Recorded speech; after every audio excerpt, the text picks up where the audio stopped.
All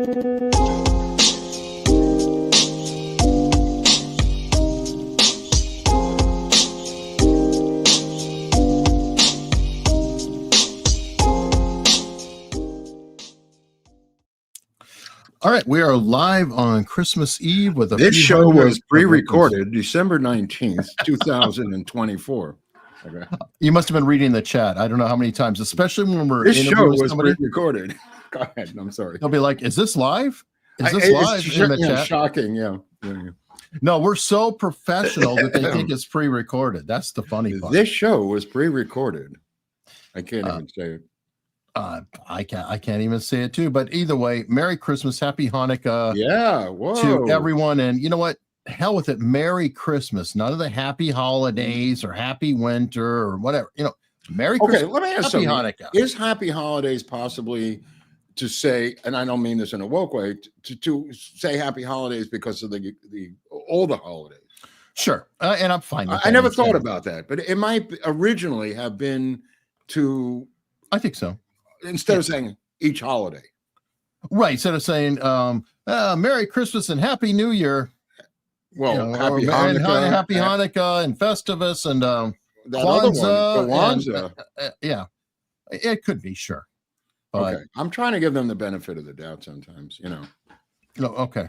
I'm not going to. For the new year. I mean, you're harsh. I mean, you'll take the ones who are, going around correcting everything and renaming the festivals and stuff. Nah.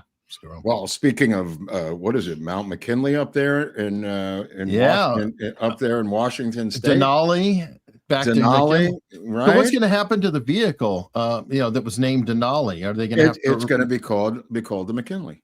Okay. They've already said that. Good. Okay. I was just making sure. They make what's it funny? I guess we're just going to riff here, but the situation is the Native Americans overwhelmingly voted for Trump.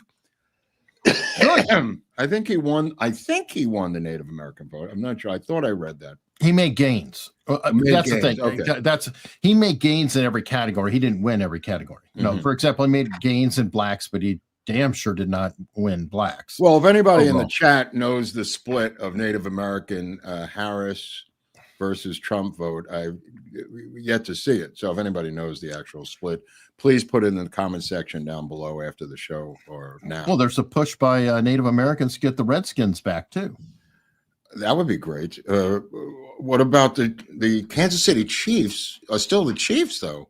Right. Well, because nobody bothers the Kansas City Chiefs. I mean, there's also a fire chief and a police chief, and there's all kinds of chiefs. They do the no. Then they hate that with the tomahawk. I don't know that they do hate it. I mean, it's a powerful warrior thing. That's the thing.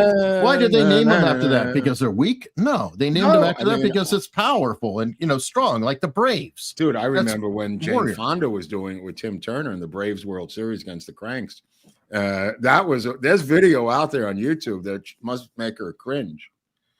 I hope so. She needs to cringe. Yeah, she needs to spend forever cringing. Mm-hmm. Well deserved, that individual. By the way, there is a thing I started watching last night on Netflix called La Palma, and L-A capital P-A-L-M-A. It's a limited series, Norwegian, set in a resort on the Canary Islands that has an earthquake. I'll just leave it at that. And okay. Everyone's I watched 2 episodes. It's pretty good so far. I think there's 4 total. All right. Well, we'll talk about movies for a brief second. I recommend, and I'm not a movie sophisticate like you, but I enjoyed it. The movie called Red One. Oh, that's what Scott Adams just wrote. Yeah, I really did enjoy that movie. I thought it was a lot of fun. It's not highbrow, but it was a cool premise, a lot of action, effects, things like that. It's kind of a fun departure for a Christmas movie. Well, J.K. Simmons, The Rock, Lucy Liu, Chris Evans, decent cast all around. Fun movie. No, I agree. I got into the spirit of Christmas last night by watching Bad Santa with Billy Bob Thornton and the elf, the black dwarf elf, and they're one of the funnier Christmas movies of all time. Now, yeah, one Bad, that you Bad don't want to Santa. watch is don't watch Dear Santa, though. Okay, just Oh, I trust me heard on that. I heard that. Do not watch the Jack Black Dear Santa.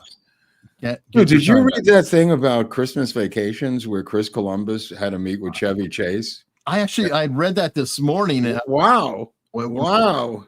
And it was funny because it was in another thing, and I guess that's going viral because he did one interview, and it's like, oh, I mean, Chevy Chase has a reputation of being one of the bigger assholes out there. No doubt about it. I mean, but John Hughes was there. But the first meeting, he meets with Chris Columbus. Now, this is early Chris Columbus before he. Before Home Alone. No, John Hughes, I think, did Home Alone. Chris Columbus directed Home Alone. Okay. Hughes wrote it. The Sorcerer, he did Harry Potter, I think was his biggest grossing film of all time. So this is initial Christopher Columbus, right? Right. Yeah. What it was right. Whoa, relax. Yeah. No, I was going to say. I'm just saying. But he wouldn't even.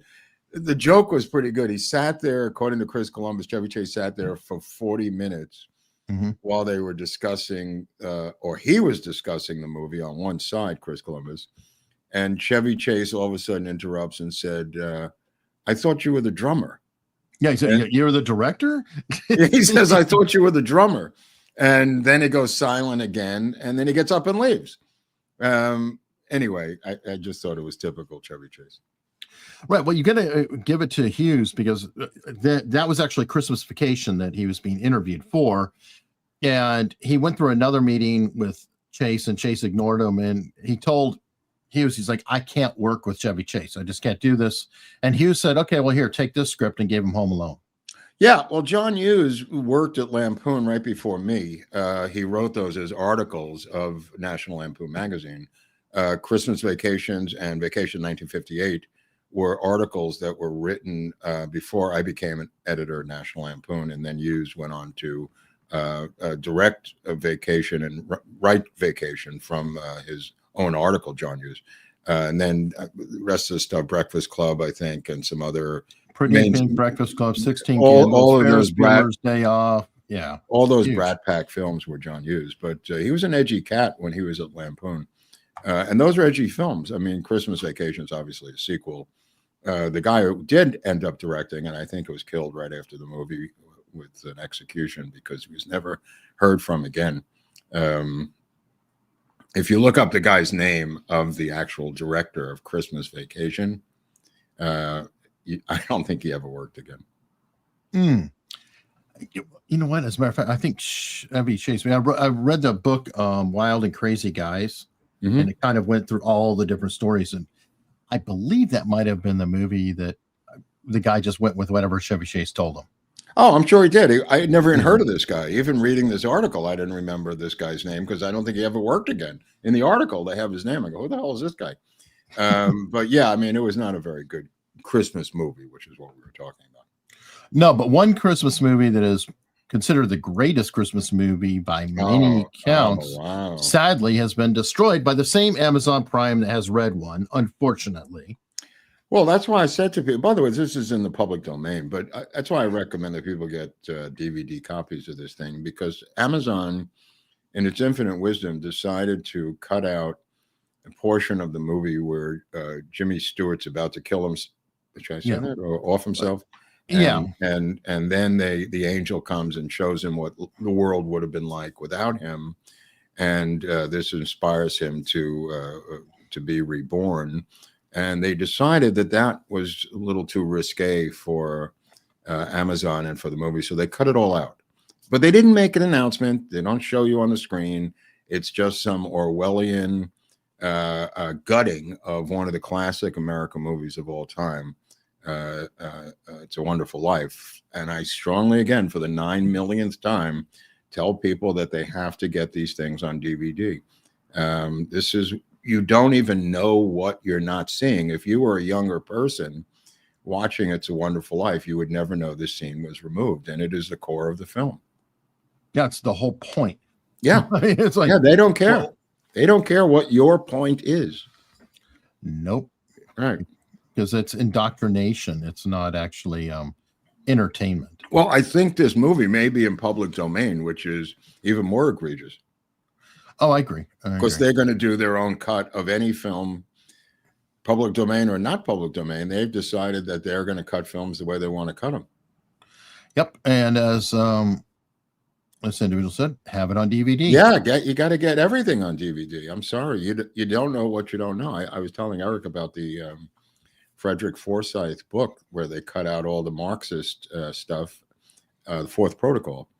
And the guy goes to interview him, a British writer goes to interview Frederick Forsyth, and Forsyth didn't know that this was cut out of his own book. All the Marxist stuff that he laid onto this one character, anti-Marxist stuff, put it that way. And the writer shows it to him, and he's completely in shock. Yeah, I mean, you don't know. That's books. I mean, you have to get first editions of books. You have to get DVDs. Can't get stuff of value on Audible. It'll disappear. Your downloads will disappear. Your iTunes have to be on CD. Everything's got to be hard, people. True. Now there are tools out there, for example, with like Audible, because if the book first comes out and it's on Audible, it's probably fine if you can get it and download it.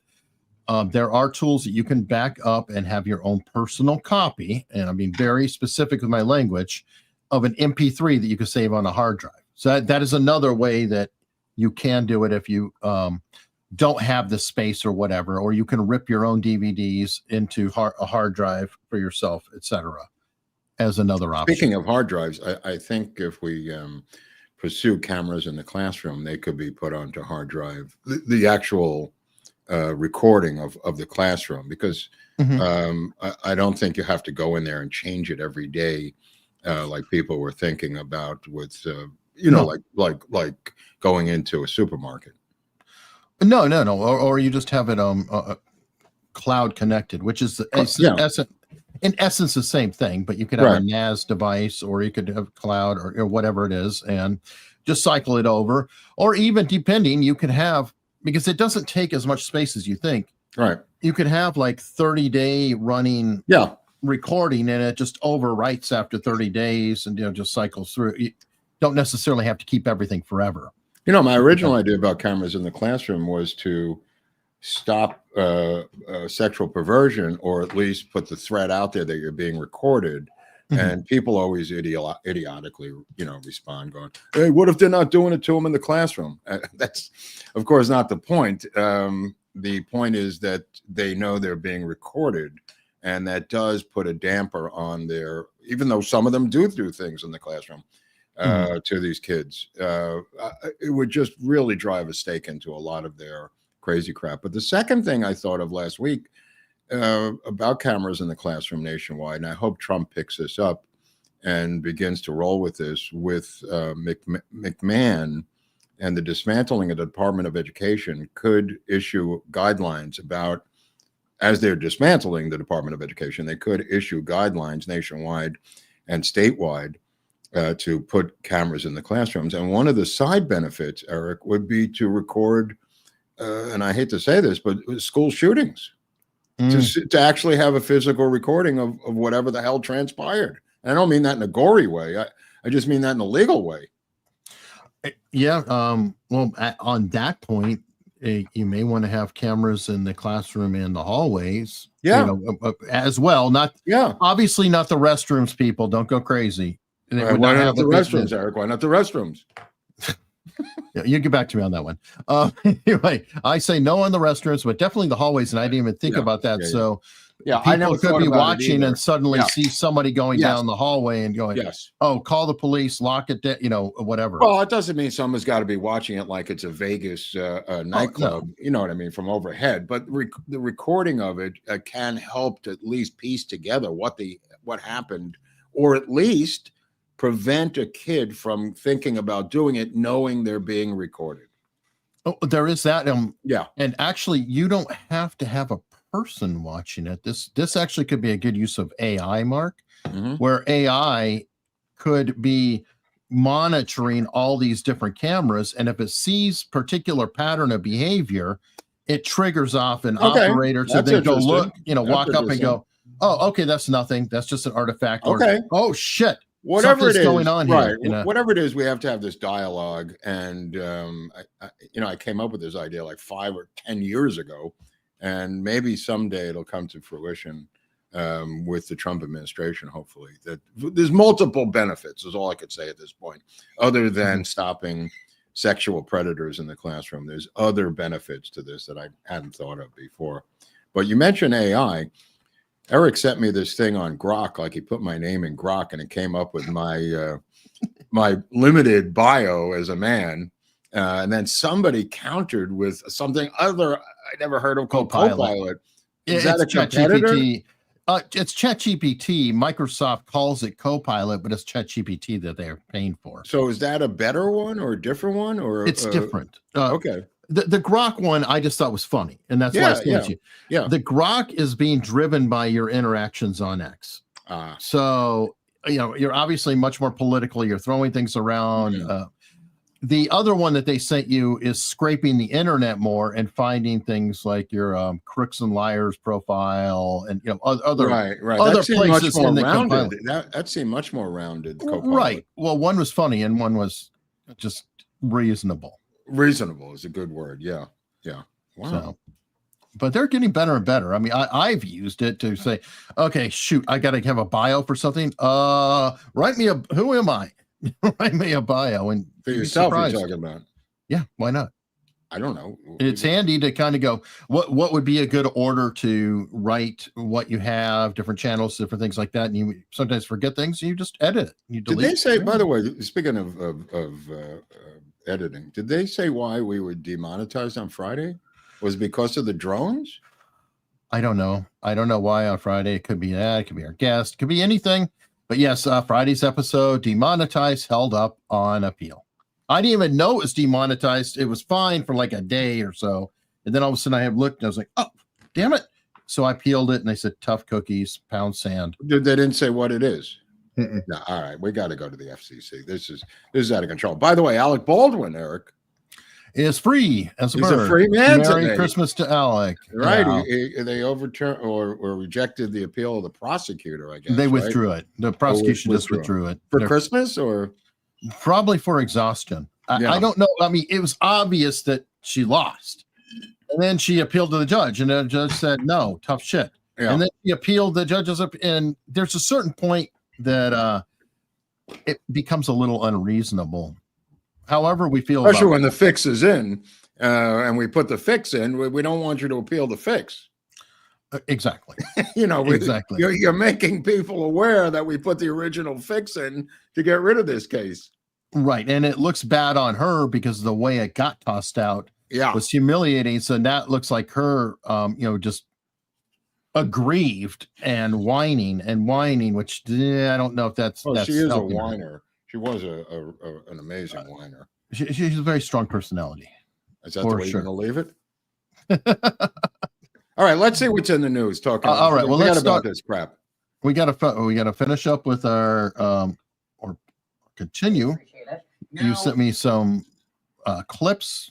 Oh, open with that for that's helpful for the drone here. Oh, okay. What's this? I forgot what this was.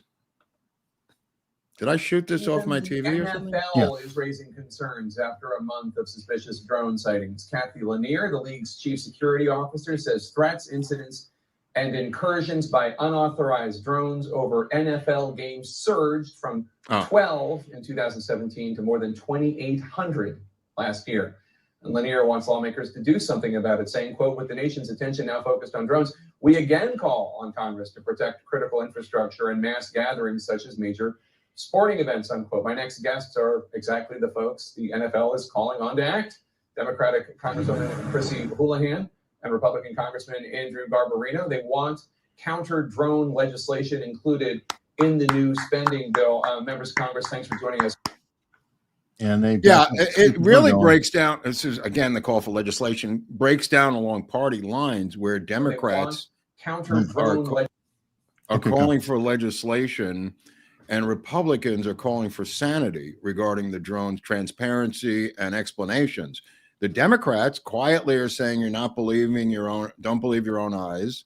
They called for a complete elimination of people calling in to complain about drones. And today in the news announced that calls are way down on drone sightings, as predicted by this New Jersey Republican state senator, who said they're demanding that nobody call in about the drones anymore. The sheriff went on the air and other law enforcement said, stop calling in about the drones. So, of course, people stopped calling in about the drones. And the next day they said, hey, drone call sightings are completely Problem reduced. solved. Problem solved. And then it's such a mixed, muddled message. They said if the drones fly near, secure or valuable infrastructure, they could be shot down. I'm going, shot down? You said you couldn't take them down. What are you going to shoot them down with? A bazooka? They went through weeks and weeks of saying we can't possibly take them down because of A, B, C, D, and E. And now they're saying they can shoot, or they'll be authorized to shoot them down if they go near a military site, Eric. Or worse still, a football game. Or a football game, which is obviously what this one. She actually went into details about the Eagles game. This woman from Philadelphia, she's talking about, not that it means anything. She went into detail. Well, I've got a second clip. Is that this? No, one? no. It doesn't matter. The point, we already got the point. We got the point. It's just about legislation that they want from that Patriot, the Drone Patriot Act, as I'm calling it. And now this thing is kind of dissipated. The FAA has banned drone flights all over New Jersey and New York until an odd date, Eric. January 17th. Oh, Why not the 19th. Not that they thought about the 19th. They said, no. People will be too hip to that, bro. They said, well, how about the 15th? They go, no, way too soon. You can push it a little further. How about the 17th? 72 hours before he's sworn in. Okay, let's go with that. I don't know what happens after the 17th, but drone sightings are not down. Just talking to our Northeast drone correspondent, Al Gonzalez, based in southern New Jersey. Our correspondent said, it's complete anarchy there. The drone sightings are even higher than before. This is man on the street telling us from New Jersey. And the spin, and I predicted, was that all the major networks will now drop the story itself. The newspapers and major networks will drop the story. Forget about the story. It's about to go away. And that'll be the end of the storyline. You know what it reminds me of? Dr. Michael Wood, who is a cop. He's a former Baltimore cop that worked out the Freddie Gray situation, whatever. Oh, yeah. He was talking about, he goes, well, if you think about it, he said, crime has to be reported before it's a crime.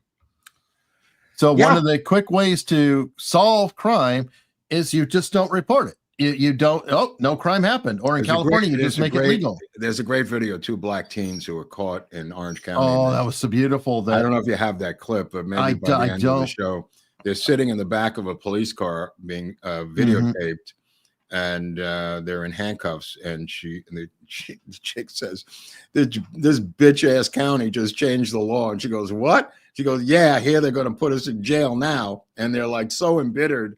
The one girl didn't know they changed the law, and they're both in handcuffs in the back seat of a car, a police car. It was just a beautiful thing. But, you know, there's a store here that sells novelties, and the novelties that he sells, he's a Trump supporter. So now he's selling MAGA novelties, and I think it's on Robertson in Hollywood, West Hollywood. He's been inundated with shoplifters and stuff. One of the shoplifters he just had turned out to be, he's got another store in Pacific Palisades. One of the shoplifters was Nick Nolte's daughter-in-law. So he put her picture on the door of her stealing all this stuff from his store. And he waited to file the police complaint until Nate Hochman was sworn in as DA, and now Hochman's going to nice. Yeah. Hochman's going to pay her a visit. Oh, smart. Yeah. Smart. This guy's pretty hip. Are these the 2 girls? This is it. This is the whole video. Oh, wow.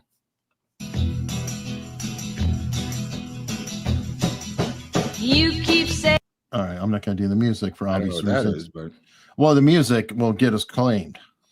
Oh yeah, I don't even know what you're playing here. But this is them. This is the surveillance before the cops. Cool. Yeah, you don't need And to that- visit. Well, because they put that together. It's another store. So not only going to one store, they're just going to another, and they're just blatant about it, just throwing shit in there, throwing it in their bags, and Well, just walking right out. Look at those. Those boots should be illegal right there. Yeah, that should be illegal. 12 monkeys died for that boot. The reality of it is, look at them. Look how they're shopping as if they're shopping. Yeah, exactly. And this is not shoplifting. This is shopping lifting. Yeah. And like, oh, on the way out. Oh, I'll take that too. Just walking out. And here we go. Oh, wow. This is great. Oh, finally, they're in the. And I love the cutaways of the cop in the body. In pursuit, in pursuit. It's 389. That is right. Don't do that. But you ain't. Don't do it. Don't do it, Hunley. What are they trying to run? Yeah. Yeah, they got him on the ground. That's great. That's great. What a change. Here they are. Yeah. All right. Let's. Gonna walk all over you. You just got claimed. Stealing is a felony. Laws. Bitch, new laws. Stealing is a felony. Stealing is a felony. The other one's completely baffled. And it's just county, bitch. They don't. This bitch ass county bitch don't pay, don't play. They got on probation for a year for stealing out of Target. All I can say I is, love how they know more about the law than Viva does. I mean, because these urban kids are so legal savvy that they can have conversations with lawyers. And you know, there was a guy, Tony Kish. I'll just tell you this. Tony Kish was a junkie friend of mine, and he got arrested and he had to go to court. And he goes into court. He's out in the hallway, and a black kid comes up to him and says, you know, I'm looking at 3 to 5 on this thing on a 218. What do you think I should do? He thought Tony was a lawyer because he was the only fat white guy there in a suit. And he went up and asked Tony a question, my friend Tony Kish.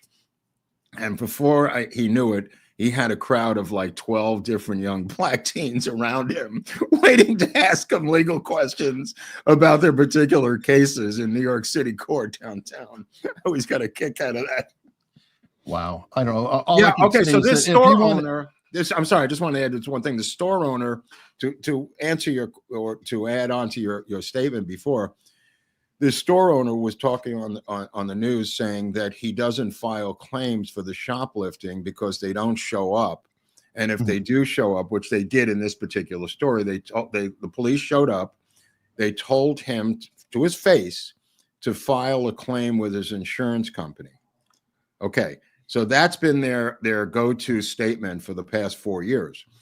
They don't file the claim because they'll lose their insurance. So it's a circular jerk where it doesn't, to go back to what you were originally saying, it doesn't get reported as a crime because not only do they not report the crime, they won't accept the crime, and he doesn't report the insurance. So there's no statistical evidence of a rise in crime from any statistical area in the environment, Eric. You know what I mean? There's no measurement that records that now. Totally Until getting back to Nate Hochman taking over LA, and hopefully Maud Maron taking over for Alvin Bragg in New York City. Now, I asked Viva to put her on. I hooked them up, and Viva said, when would be an opportune time to put her on? I said, like tomorrow. He says, when's the election? I said, it's in June, Viva. What are you waiting for? I mean, put her on now. And a lot of Twitter people and followers of the show started sending her money.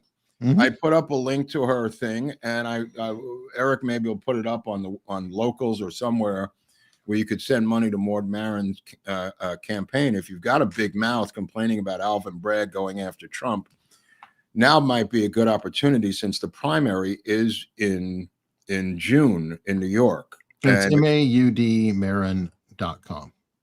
Maudmaron.com, and she is related to Mark Maron, sadly. To my sadness, I'm guessing you know Mark. Yes, I do. To my sadness, it was not. I was hoping it wasn't true, but she said she was. But nevertheless, she's the only one running against Alvin Bragg in New York, and she is on the Board of Education in New York. She's anti-woke. Please, for the love of God, send her 5 cents, whatever you can find in your couch Well, maybe Elon Musk could send us some goddamn money. If we could reach Elon Musk, maybe he can help her to just bury this guy. Like Bragg got in by burying his previous opponent through George Soros money.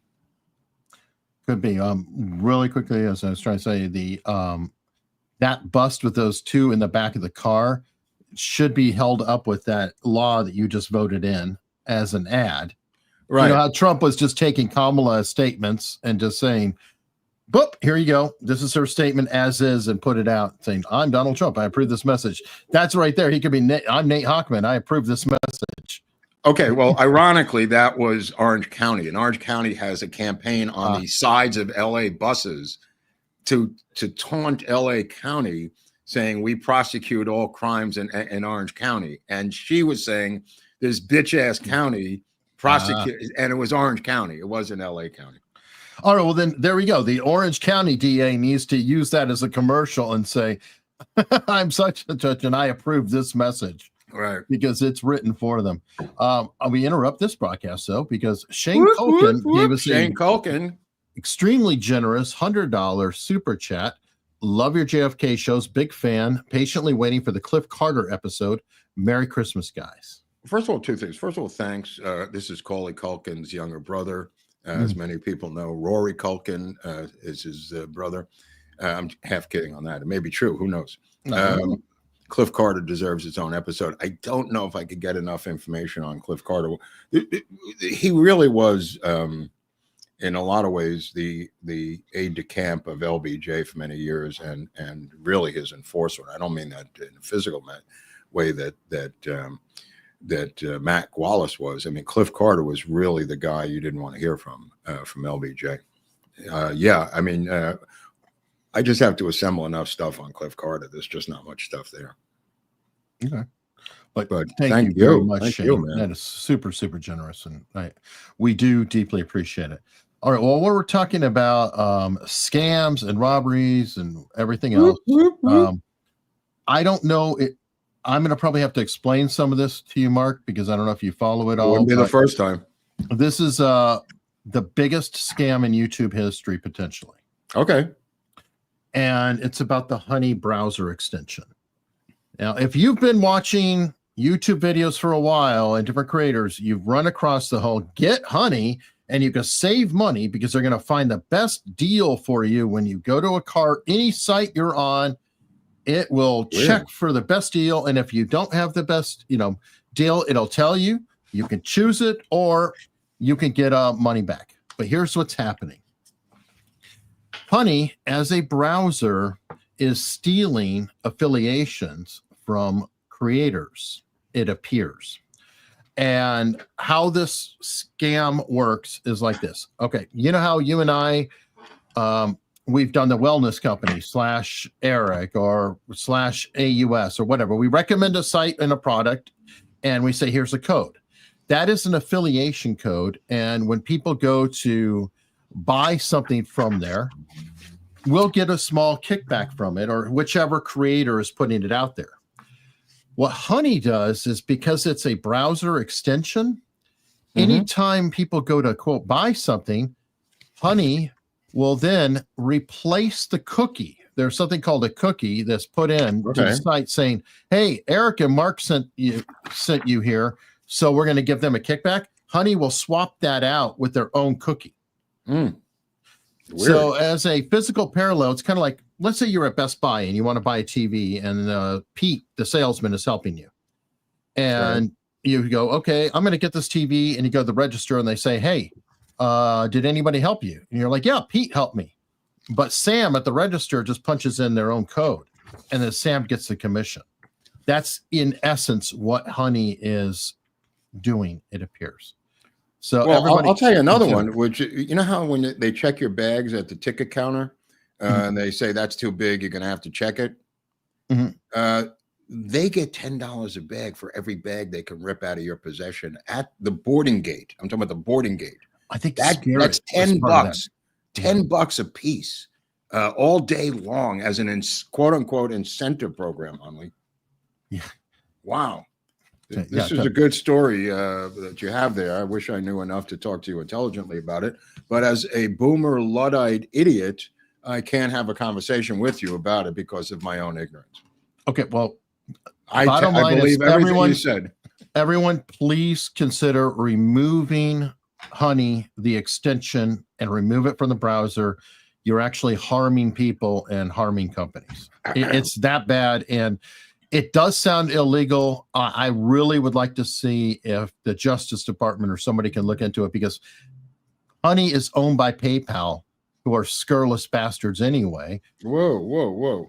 Well, think about PayPal with their terms of service. If they just deem that you're politically unsavory to them, they'll just take your money. You know what? Remember that? Yeah, I remember that. And also remember the other day, Patrick Bet-David was talking about the political change in the social media companies. And he says, Twitter has been liberated. Facebook's been kind of liberated. He says, I still have problems with Google and YouTube to this day getting demonetized. And he how big is Patrick Bet-David's show? I mean, come on. He's got problems with fucking Google and YouTube, Eric. He says, I still have issues right now. That's what it was on the Oliver Stone episode. But, dude, you should definitely see the Mike Benz, Patrick Bet-David episode, which was about 3 days ago. Wow. Fantastic. I mean, he, Mike Ben's just on fire. But he says, even Mike Ben said, when I first came on the scene, people rightfully thought I was a deep state operative, and I don't blame him. He did say that 3/4 of the way through the show. But great episode, Patrick Bet-David and Mike Ben. I'm no fan of Patrick Bet-David, but nevertheless, it's a great episode. Mixed feelings. He does some good work, and he does. What do you mean by work? Some of his interviews are excellent. Right. So this is one that it is. That's why I said. Well, you said I'm not a fan, and I said he's a mixed bag. Some of his work is good. Some of his interviews are really good. It's kind of like Tucker Carlson. A lot of times I like Tucker. No, but Tucker Carlson doesn't have a multi-billion-dollar real estate pyramid scheme on the side. Well, neither is Bet-David. He sold it. No. Oh, okay. Whatever, bro. Whatever. I mean, this is not his main thing. His main thing are these other companies, right? Actually, no, this is his main thing. Now. He took all the. He's building a network. Oh, right. You're right. So, anyway, he says that he can't. He's being penalized by YouTube. Oh yeah, Tim Pool is always dancing on a pin. It's got to stop. Steven Crowder. I mean, I think he's permanently demonetized again. I don't even remember. Do you have all those demonetized emails that they sent us? Oh, I mean, somewhere. I search it out. I should have them too. You sent them to me, right? Well, I forward them, as they come. Right. All right. But yeah, I mean, there's lots of them, plenty to choose from. Plenty to choose from. Good point. Okay, I saw this story earlier. I don't know if you saw it, but I think it's a fun Christmas themed story. We're talking about crime. We're talking about Christmas. What could be more fun than a Grinch cop? Oh, I don't know this.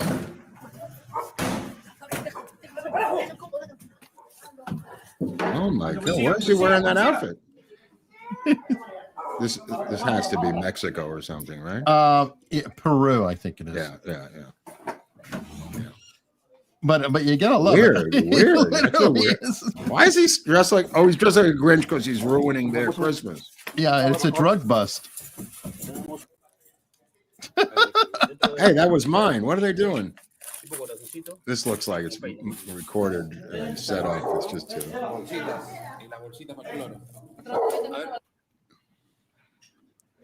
I mean, some of these videos that police shoot, even though the arrests are real, whoa, lighten up there, Jose. A lot of these things are set up just for filming. Not that these people were not guilty. I'm just saying, even when Lenny Bruce overdosed on Laurel Canyon in his house, and the media showed up, and the police were there. The police and the media were propping up his syringes and drugs to be in the photo, and he died on his toilet. They were propping up and creating photo framing things themselves with the evidence. I believe it. Not unlike the police did in the Sniper's Nest for Lee Harvey Oswald, setting up those boxes and rearranging them and photographing them stupidly in different formations to see what looks Well, the best. stupid part is to get photographed yourself setting up the photograph. Right, but I'm saying that the fact that the photographs exist showing the different configurations of the boxes. If you just took that one thing alone, you could destroy the, the Warren Commission. But somebody was asking me about Butch Burroughs, I don't know if it was Paul Blau. Somebody was asking online about Butch Burroughs, the manager of the Texas Theater, about Oswald. And it was somebody in the comment section said I had lied. Of course, there was no Warren Commission testimony of Butch Burroughs, and it's 3 short pages. The guy was, of course, technically right. Of course, calling me a liar. And so I went back and read them again. I hadn't read them in many years. And the reason they interviewed Butch Burroughs was not about Oswald, what time he got to the theater. It was to clear the Dallas police of not physically beating him when he was arrested. And I went, that's why I said there's no Warren Commission testimony, because the 3 pages in volume 7, I think it's page 14 to page 17, barely 2.5 pages, is essentially him. They ask him if he was in the army ever. Really pertinent questions. When they ask you these questions that have nothing to do with anything, so they could eat up some page length, they got into the fact of how Oswald was not beaten by Dallas police, but he comes out with a giant black eye, yelling, "I did not resist arrest. I'm not resisting arrest," and they roughed the shit out of him. But that was the reason for the testimony of Butch Burroughs. Butch Burroughs later told Jim Marrs, the famous Kennedy conspiracy researcher, that Oswald arrived at 1:15 and then he had sold him popcorn, and thereby negating the Tippit timeline, which is also what they wanted to do with Butch Burroughs. Just to answer that, I got off on that tangent because somebody put a comment up about it. Sorry. Okay, yeah. Alan's like, please go back to the news. Okay, Alan, sorry. Go back to what? The news. I'm like, okay, so here we go. Donald Trump is going to do an anti-drug campaign. Oh, okay. You saw this. I don't know what this is about. Yeah, he's talking about launching a new anti-drug campaign. We're going to advertise how bad drugs are for you. They ruin your look. They ruin your face. They ruin your skin. They ruin your teeth. Oh, this sounds like This Is Your Brain on Drugs by Dare. Well, yeah. I mean, it does sound. I don't know how effective that was at the time, but I don't think legalizing it is really the answer, Eric. Even a keyboard player, an obscure keyboard player, came out this week saying legalization of marijuana has caused nothing but damage in the United States, and that's from Elton John. I was going to say the blind one. No, it wasn't the blind one. It was the guy.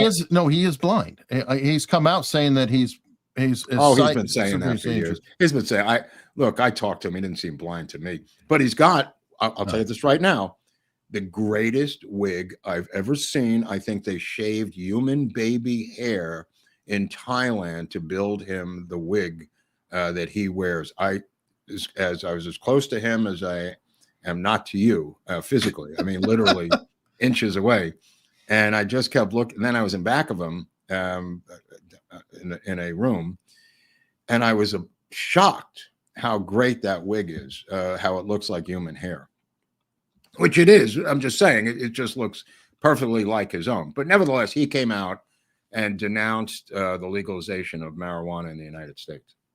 Interesting. He seems to be getting more conservative himself in statements. Yeah.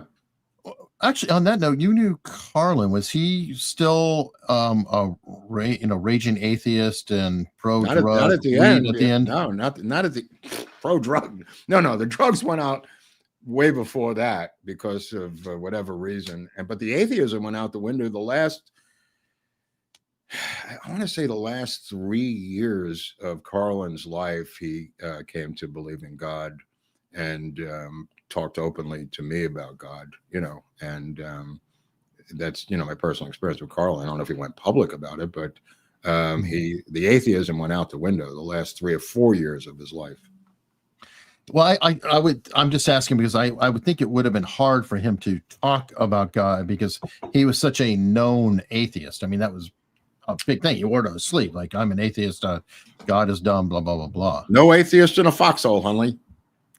They do say that. Yeah. That is a thing. All right. Well, we're speaking of somebody who really needs help and is quite lost. This was the a nice, Oh my God! shocking story of the week. Yeah, how shocking is this? It is maddening, and They I don't will not fucking leave power. nope. Even when they leave power, they say they're still there. God, this one's crazy too. Her She's a office wasn't Republican, by the answering. way, I think. Yeah, she is out of Right. Texas. Yeah, go on. Yeah, it has not voted since July, Right. but it's like her whole staff took off too. Yeah. Like the We- phones I- weren't being answered. It was just cleared out. It was I like, told what the you hell's this. going on? I told you this as a joke that you could make a Weekend at Bernie's political version where the congressperson is dead and the staff is still running the show and having them vote. But this is as close as it's gotten to my. Well, I think Feinstein, that was the case because remember she Yeah. voted the day she died.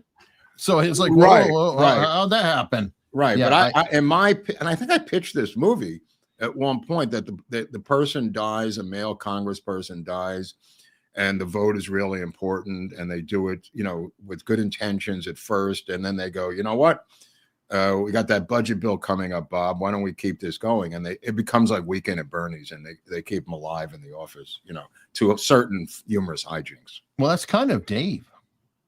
The plot of Dave, only it was the president. Mhm. They kept him on ice and then had the lookalike going But around. what about this Dead President? And I say Dead Presidents, which is also a great movie. Dead President pardoning all the people who were going to be dead. 37 out of 40. So everybody at 3. And I think he was going to pardon them too, but there was too much heat about the Boston Marathon bomber. He didn't make it, did he? He was He one did of not. one of the three. And I think the other A mass two, murder, I think, was another one. I think that they had to be, quote, terrorists to not fall in that category. Eric's referring to the recent pardon of death row, federal commutations, death row, technically. commutation of to life in prison of federal death row inmates under the phony guise that he had issued a memoranda putting that on ice when he took office, and that would 2021 expire, right? That would expire, and then Trump would kill them all. Well, Trump literally said he was going to resume capital punishment, and apparently in Trump's first term he did execute 13. Yeah. So there is precedent. So Biden's like, we can't do that. We can't do that. I don't know why. That's what the American people want. I don't know why they can't do what the American people want. That is the craziest part of this whole thing. Their arrogance. It gets even better because I've got to play a little bit of history for you. Go ahead. This is Biden in 91. And I might add, Biden crime bill is before us, calls for the death penalty for 51 offenses. Who's he looking Wag at? in the newspaper recently wrote Wag. It's a wag. something to the effect that Biden has made it a death penalty offense for everything but jaywalking. The president's bill calls for the death penalty on 46 offenses. The difference is negligible. Yet let's put it in, I am a supporter of the death penalty. Okay. I am a supporter of the death penalty without the racial justice provision in it. I think it's better with it, but I'm supportive without it in it as well. Yeah, what does he care?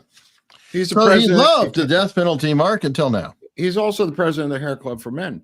The reality of it is he had less hair then than he has now, which is kind of interesting. But talking about himself in the third person reminds me of another guy who suffered death this week, and that's Ricky Henderson, the Hall of Fame ball player for the Oakland A's. Ricky Henderson dying at the age of 65, one of the greatest players in the history of the game, one of the greatest leadoff hitters in the history of baseball, 300 and some odd home runs, the stolen base record, not the sharpest tack in the drawer, but Ricky Henderson talked about himself in the third person all the time, which I always got a kick out of. And I can only tell this one story that I have about Ricky Henderson.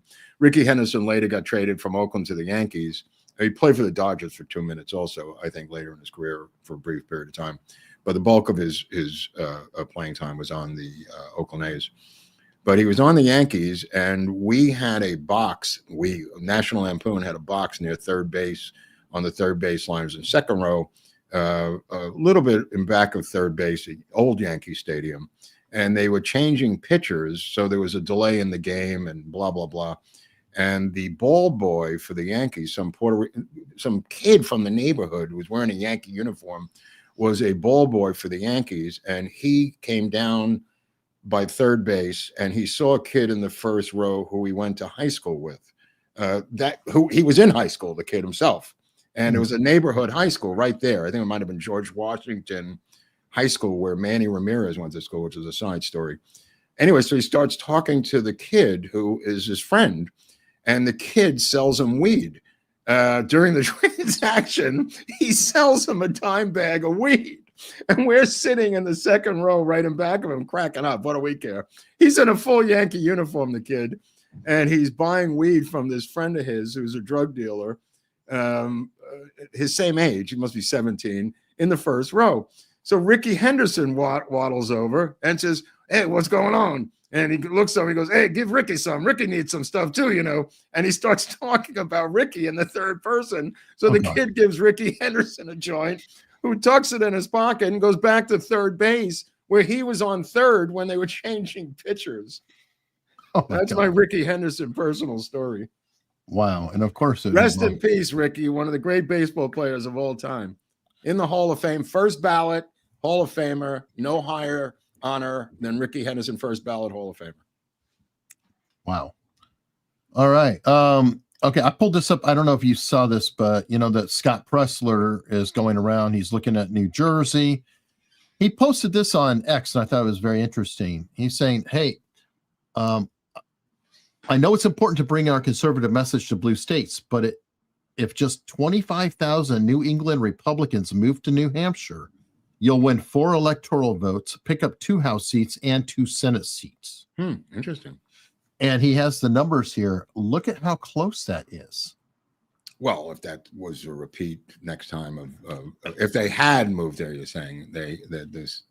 Right, but he's saying that that's literally the difference. You're talking about 25,000 seats difference, and I think there is something there because I know the Libertarians have been working to make New Hampshire the first quote libertarian state, and there's a lot of crossover between you got libertarians. Almost 1% there, right, of green and libertarian.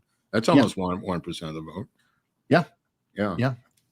I mean, look. If RFK had still been on that ballot, it may have been 5 to 7 to 6% of that vote. It may have changed the entire election field, which people criticize me for bringing up so many freaking times. It could have. I mean, she's still technically won, and Chase Oliver's numbers are down because a lot of libertarians. But I'm saying the battleground states, Eric, also not just this state, the battleground states. If he had pulled 3 to 5 to 6%, and it would have changed the course of history. Yeah. Anyway, I wanted to share that. I didn't know. Yeah, that's a good one. Well, I hear he's going to set up camp in New Jersey now, right? I believe so, and he has shown that he can do it. It's like, guy's very good at Well, now, are you going to cover this thing with Charlie Sykes and St. Younger from the thing the other day? I mean, what's there to cover? Well, I mean, people are going crazy. The fact that he was even there, people losing their shit. Why did they have to give him Charlie Kirk first off? What did I say? Charlie Sykes? Yeah. So Charlie Sykes, a famous black blues musician. Sorry. Right. Charlie Kirk, whoever he is, was the producer of this event. He was the producer of this event in Phoenix this weekend. Right. And one of the speakers was the original Young Turk himself. Yes. Okay. Cenk Uygur, which Cenk has lately been on a little bit of a tour, trying to say that he's reasonable, but he's not a sellout like Dave Rubin, who he hates. I mean, I'm all for the Big Ten approach. You should always say, hey, if you want to, come on the side, that's cool. As a matter of fact, one of the mega donors, Lindy Lee, is now full on Trump. She was one of the major Kamala Harris fundraising I think she's people. Been kicked out of the party now. Well, yeah, because she's, she went right out, bitching and saying what the problem was with everybody. But she's come over, and that's good. Do you want people who bundle money and get money and Yeah. you can Oh, definitely. absolutely. Cenk, I think Cenk's pretty much a grifter. I think most people think that Cenk is a Why grifter. would Charlie Kirk give him that platform? That's the question everyone's asking. I mean, this was the A-list of the A-list. This was the Woodstock of conservative speakers. Why bring that? And they gave him a standing ovation. That's my issue right there. Whoa, not that he's there. Whoa. Hunley has an I'm issue saying here. it's not that he brought him on. It's like you bring anybody on because you can bring him on to debate, right? But He didn't debate him at all. No, I know. The fact that people gave him a standing ovation kind of I criticize the audience. Bizarre. The whole thing was bizarre, Hunley. I mean, the place, the man, the guy who promoted it, the standing ovation, every part of it was insane. Well, yeah. I mean, Charlie Kirk has been what is very, with this very guy? helpful.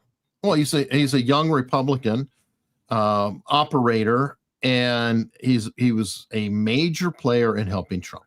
Because he had boots on the ground and things like that. I'm not asking it correctly. I didn't mean it that way. I mean, like, can you trust this guy? Charlie Kirk? Yeah. He's been very consistent. So far, I've not seen anything to say that I can't trust him. Well, this was weird. That's why I'm bringing it up. This was bizarre. Well, I mean, it's almost like somebody hiring somebody shitty. So there are poor choices that can be made. And bringing in the other side, when do we like it? When do we not like it? Whatever. Dave Rubin worked on the Young Turks, left the Young Turks years ago. And this guy's not saying he's having a political conversion. I think he's just grifting, and I don't. If people want to invite him, they can. I personally don't trust him. I don't trust Cenk at all.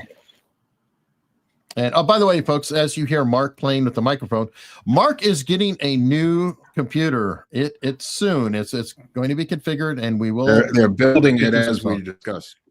They're building it right now. But it's going to take time. In Santa's warehouse, wherever Santa lives. Yes. Somewhere north. But I don't know. Well, what are your thoughts on it? I mean, it's I was over. I mean, I know what it's like to be over there, but I'm not a speaker at the Charlie Kirk roundup. You know what I mean? I mean, I'm not even a speaker on this side, let alone on the left side of the aisle. Right. That's what I'm saying. I think it is kind of interesting that he brought him there, because that had like every Republican heavy hitter in the world. It's not like he needed a big name. He had every damn big name out there, it seemed. But I don't know. I remember that there were years in the past where like Ben Shapiro would be invited to Politicon. There's something called Politicon, and there'd always be a debate between the right wing and the left wing or whatever. Okay. I don't mind that, per se. Okay. But no, I wasn't offended by what he said. I mean, there's people on Twitter. The Twitterverse is going crazy. So I put it up, and then they started going after me for just putting it up. I said, I think the standing ovation, it set people off. It was a little much, Eric. It was a little much. Yeah, it is. I mean, the standing ovation's a little like, ugh. But it kind of reminds me of Chris Cuomo and Patrick David. Aren't these a young audience of kids? He is Kirk's, young. But I'm saying the audience was young, too. I mean, as big as that event is, when you went to the Trump event in Phoenix, that was Charlie Kirk's.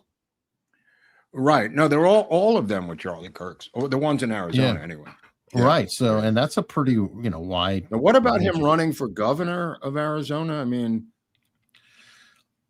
I don't want to be ageist. I just kind of feel like he's a little young, but I don't know. Okay. What is he, 30? I mean, I think he's 30, 31 now.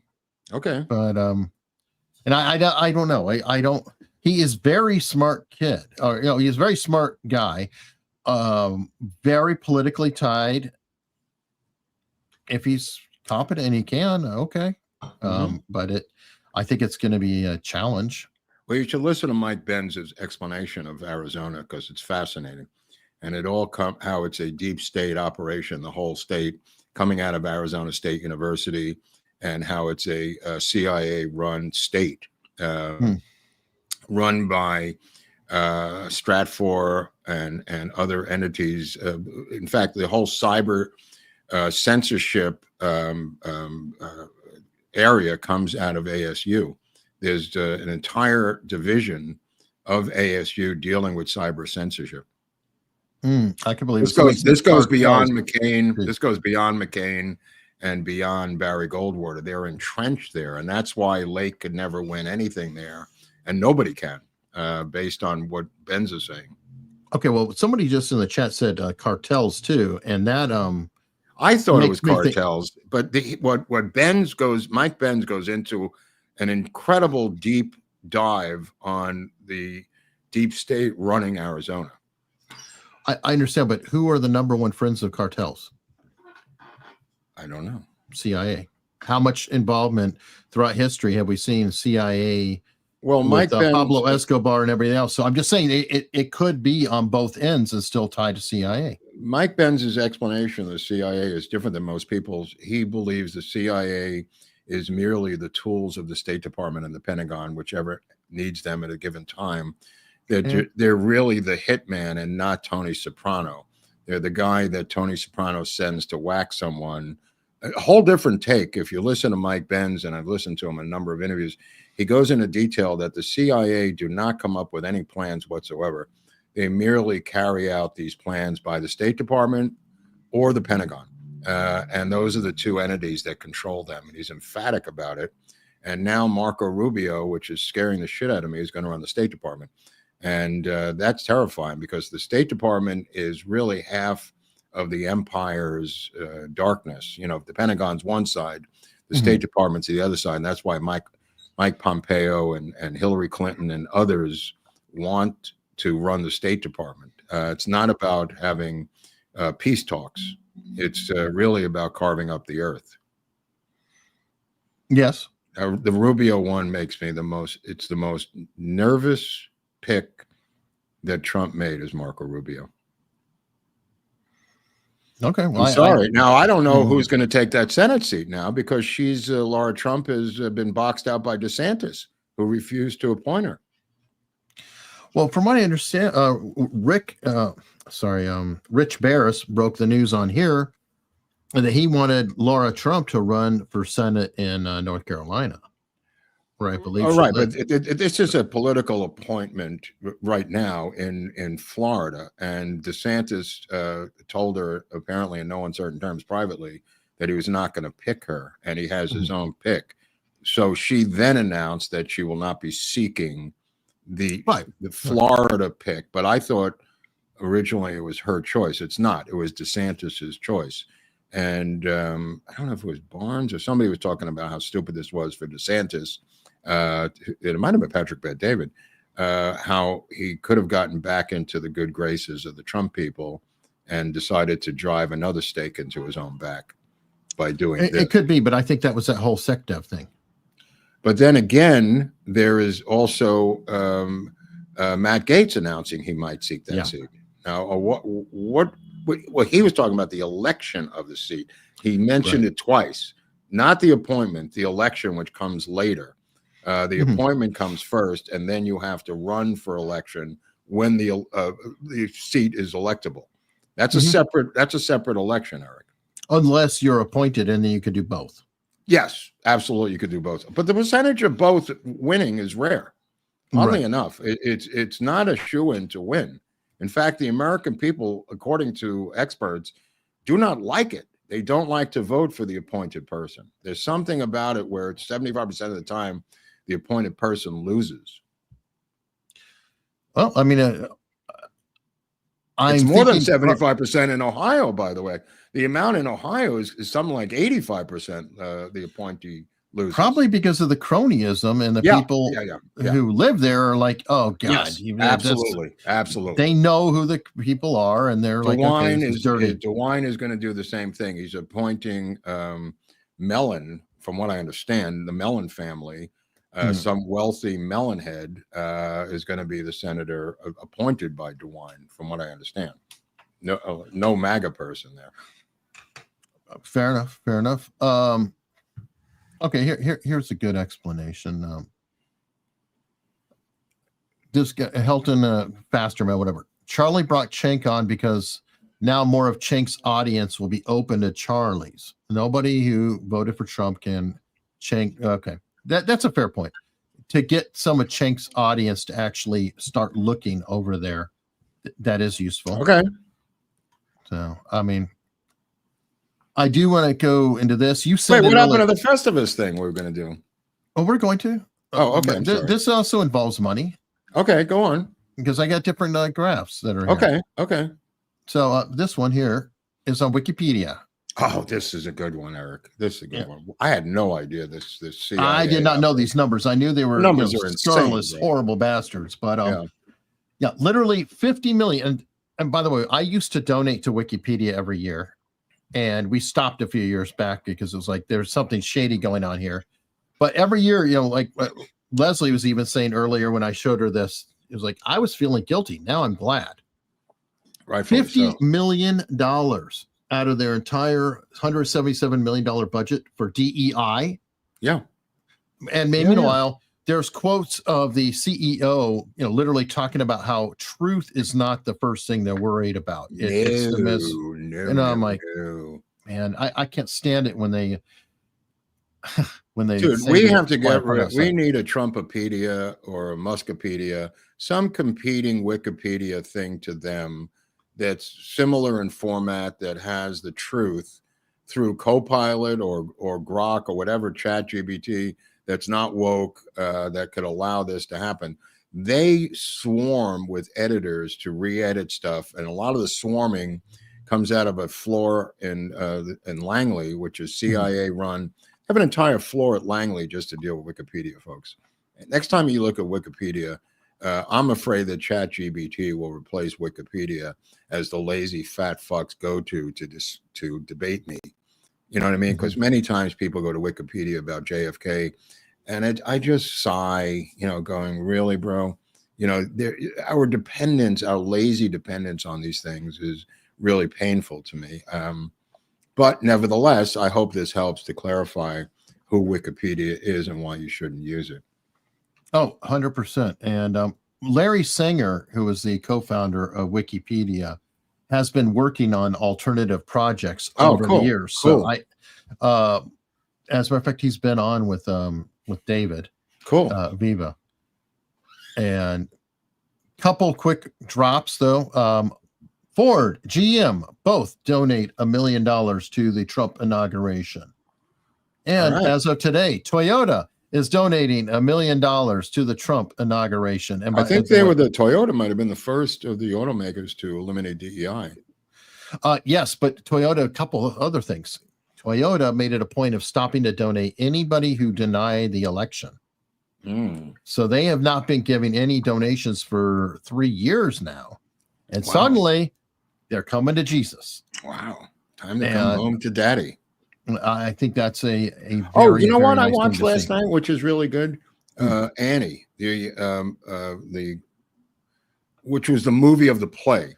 The first one, 1983, I think it is. Oh, yeah, I saw that back in the day. Okay, well, I'm just saying. It was good. Yeah. 82. Surprisingly, it's an incredible performance by the girl. I mean, just staggering. And Carol Burnett plays the woman running the orphanage. There's a lot of great cameos, and it's a great Christmas movie. Albert Finney plays Daddy Warbucks, Albert, the British actor. I'd never seen it before. Absolutely wonderful movie based on the play. And the girl's incredible. All she garnered was 2 Golden Globe nominations. Didn't win anything, didn't get anything, never worked in film again. I mean, it's just an incredibly bizarre career for this kid, but a great film. Did she go to stage? She was just dinner theater. No. I meant, did she go from movies to stage? There are some who disappear that were in a movie and they go to Broadway or stage, and I didn't know. No. I'm saying she didn't even go to Broadway. She went to dinner theater. Oh, wow. Okay. Yeah, that's what I'm trying to say. Broadway would have been nice. She didn't go to Broadway. Wow, Yeah, that's it's crazy. really insane. Check out her, not you, but if you want to check out her career afterwards. She made like a couple of cameos in films later, but nothing ever. And she's spectacular in this thing. Wow, that is Yeah, weird. very weird. All right, we'll be going to that list, but Eric Trump actually had posted this originally, apparently. Okay. Donald Trump is shopping, at Amazon for Christmas. That's funny. Is he serious about this Greenland thing? He keeps bringing it up. Yeah, is it a joke? I can't tell if he's joking. The Panama Canal is not a joke, but Greenland, I can't tell if it's a joke or not. Panama Canal is not a joke. It's I don't know on the Panama Canal even, because we did turn it over to them. What are you going to say? Oh, we're going to unlease it. I don't know how that's going to work out. But well, I mean, it's a national security issue. 2 of the locks are controlled by Communist China now. So out of the 4 locks, 2 are controlled by China. This is now a national security issue. I think he's going to make them an offer he can't refuse. He's definitely going to buy back the Panama Canal. That is the Greenland thing. I think it's a joke, but the Panama Canal is a security issue. They could shut it down if they want right now. The Communist Chinese can shut it down, Eric. right. That's not a tenable position. No, I agree. Yeah. Right. I mean, I know the president of Panama has spoken. How dare you question our sovereignty, or we're not for sale. We'll see. I think this is going to be a money thing. Yeah. And meanwhile, the CIA saying, don't worry, we're talking to some people. Mm-hmm. Going to the president. You remember Noriega? How did that work out? This is not good for the president of Panama. No, it definitely isn't. So, all right, let's talk about Festivus and getting the holiday spirit. Tell me what we have. Well, Festivus, as you know, comes from Seinfeld, so that's a separate issue. But it's a phony phony holiday that Seinfeld created. But apparently Rand Paul creates this thing every year. I'll hold it up here. The Festivus report, this is the 2023 Festivus report that he puts out, and it is the most crazy spending by the government in the past year. Stories about an $8,395 lobster tank for the Department of Defense. The Barbie doll one was really crazy. The one you see on the cover, Barbie doll photo used to get COVID PPP funds. Congress approved $800 billion in COVID payback protection. Some of us saw the writing on the wall. Federal agencies hustled to get the funds. They were using Barbie doll faces as photo ID for themselves to get COVID money, Eric. Let's see here. You broke up again. Lost your sound again. No sound. Yeah, okay. They spent over $100 million on Egyptian tourism alone for people who believe that only Israel, they want to get the amount of money spent on the Egyptians. Care to float in a hot air balloon around Egyptian ruins or travel down the Nile, maybe touring the Temple of Khnum. He says he has nothing against tourism, but United States Agency for International Development. I don't know if you've ever heard of them, Hunley. USAID spent to do that, boost tourism in Egypt, which is a CIA spinoff, by the way. Lovely. There's that one. Let's see here. Just turning the page. Walking hot dogs when you walk outside. Summer, you get hot. Getting hot while walking outside in the heat might be obvious to you, but the United States Department of Agriculture allocated cutting-edge research funding to support a summer study that walked 16 dogs of 2 different colors and measured their rectal temperatures. $1.7 billion went to the Agricultural Research Services, which funded that study at Southern Illinois University. And there's a little photo of the dogs thermally being examined there. under that study. Department of Homeland Security training employees, 5-year diversity study. Government paid $38 million to dead people. We knew this one for COVID payments, Eric. People that they knew were dead. $38 million went to them. This is a weird one. Russian cats on a treadmill study funded to Russia from NIH, having their brain stems snipped. Russian cats were forced to walk on a treadmill in Russian labs. That's a weird one. Thanks to the $2.7 million from NIH given to a researcher at the Georgia Institute of Technology in the U.S. Former USSR. St. Petersburg, Russia. There's a little picture of the cat. You could see that on the treadmill.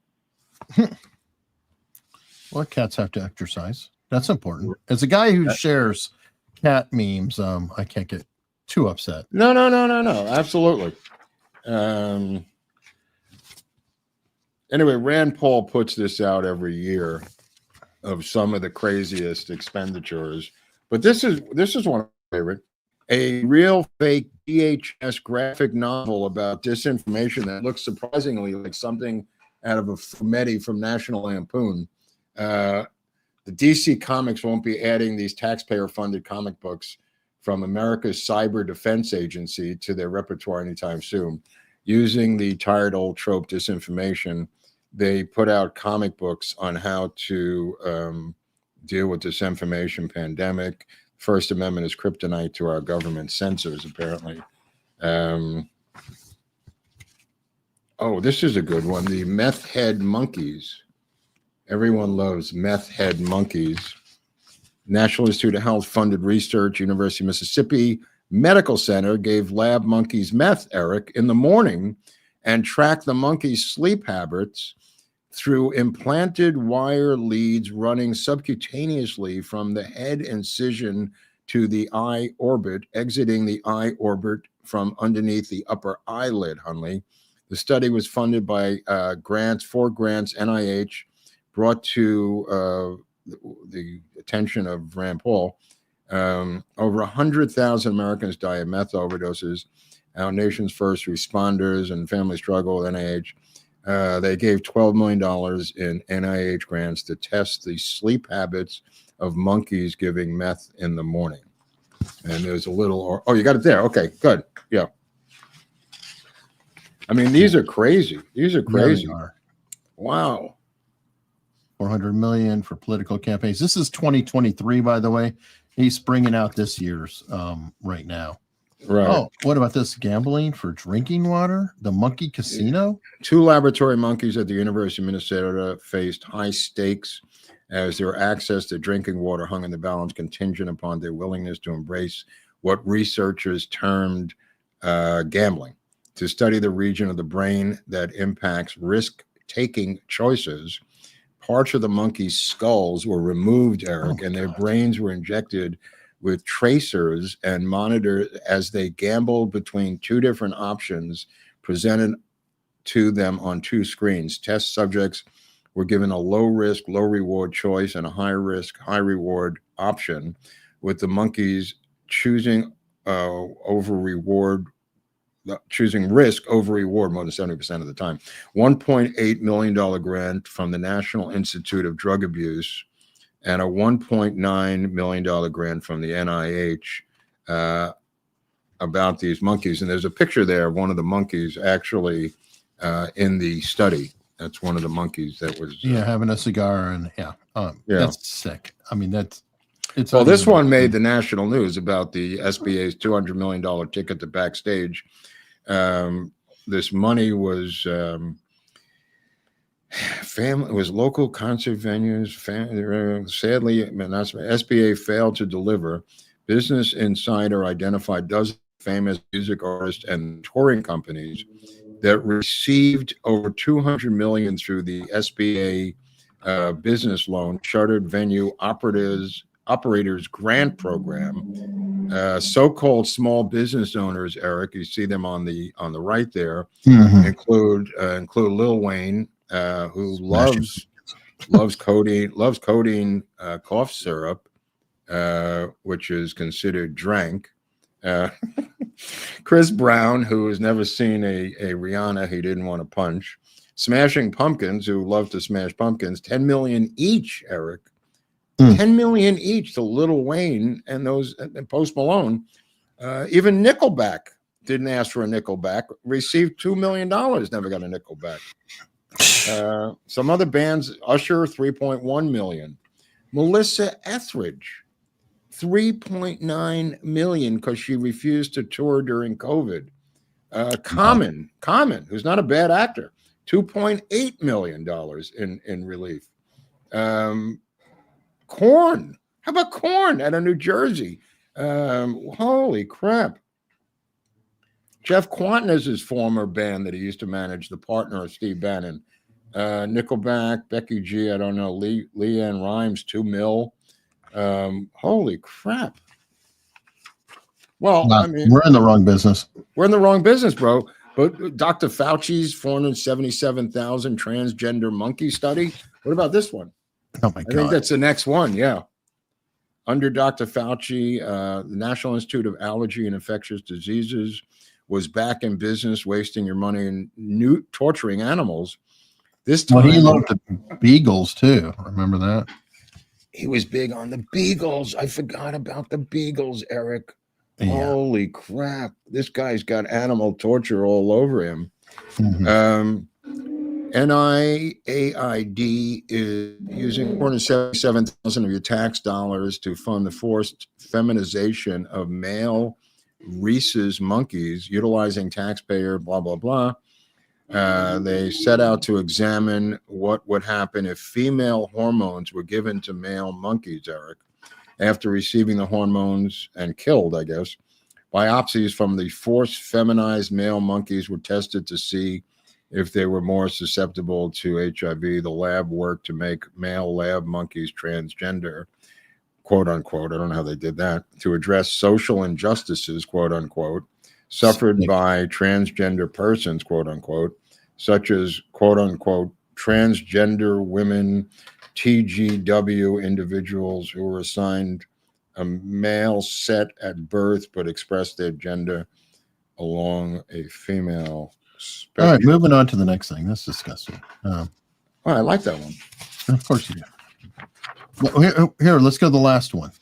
The gambling monkeys? Yeah, more gambling monkey. What was it about the government and gambling and apes? I don't know. I don't know. I mean, good God. What's the one before that? Whoopsie. Oh, improper federal payments. Pretty good, though. I recommend people download this and, cut and save, because I don't think they're going to be the same under Trump as they were. What's going on with my lighting here? Everything's going crazy all of a sudden. Well, it's a neat shortcut for Doge. Yes. Telling them where to look. Yeah, I mean, it's like, start here. It's like, here's a quick low-hanging few $1 billion. Right. So, good idea. All right, because that is so completely damn dark. I don't know if you saw this. This is I think a great Christmas story that I want to look at before we roll into some super chats. It's from Dave Portnoy. Dave Portnoy did something completely amazing that I thought was hilarious. I don't know if you've heard of him before. He runs Barstool Sports. Yeah. Okay, well, you know that he sold Barstool Sports for several $100 million, right? I never understood what Barstool Sports was to begin with. Well, it's like a network, kind of like Patrick Bet-David's got Valuetainment, whatever. Right. Barstool Sports has been around a long time. Podcast network, a lot of shows like, remember, the show Call Her Daddy that Kamala showed up on? Yeah, is that part of it? It started on Barstool Sports. He broke them off and they did their own thing, but that was one of the shows, and he had a lot of them. Sold the whole network for several $100 million. They decided they wanted to go into gambling, and Portnoy is a bit of a edgy guy. He's controversial. So they're like, well, we can't really get this Barstool Sports gambling thing. So they sold the company back to him for $1. So he managed to sell it for several $100 million, kept that money, and then got his whole company back for $1, which is a nice move. But anyway, this is the Christmas story. One of the things he does is he goes around to pizza joints all over the country. He's a big pizza fan, and he rates pizzas. And it's a big deal in those communities. This is a pizza joint in Baltimore. And here we go. Watch out for the snowstorm, President. Oh, he said watch out for the snow. I didn't know what the hell you were talking. Tiny brick oven. That looks good. We have this whole backstory. Oh my gosh, man, you're like my hero, bro. Like when all these businesses were shutting down and you were like doing all those grants and everything, I was like, man, this guy is the real deal, man. I appreciate that. Gosh darn, man. I'm glad we hit this spot. I'm glad you hit it too. I didn't even know you were in Baltimore, man. One of my customers here, she's been tagging me because we're getting ready to close. Oh, what do you mean getting ready to close? We're getting ready to close, man. We can't get our liquor license here. It's been like crazy. Closed forever? Yeah, forever. I was like, well, we're just not making any money, man. The thing is, our politicians gave this market down here their liquor license, but they won't give us ours. Baltimore is a very beautiful city. We've got a lot of cool people here. What's your name? I'm Will. Will, nice to meet you, Will. The pleasure is all mine, man. This is incredible, bro. Oh, please be good.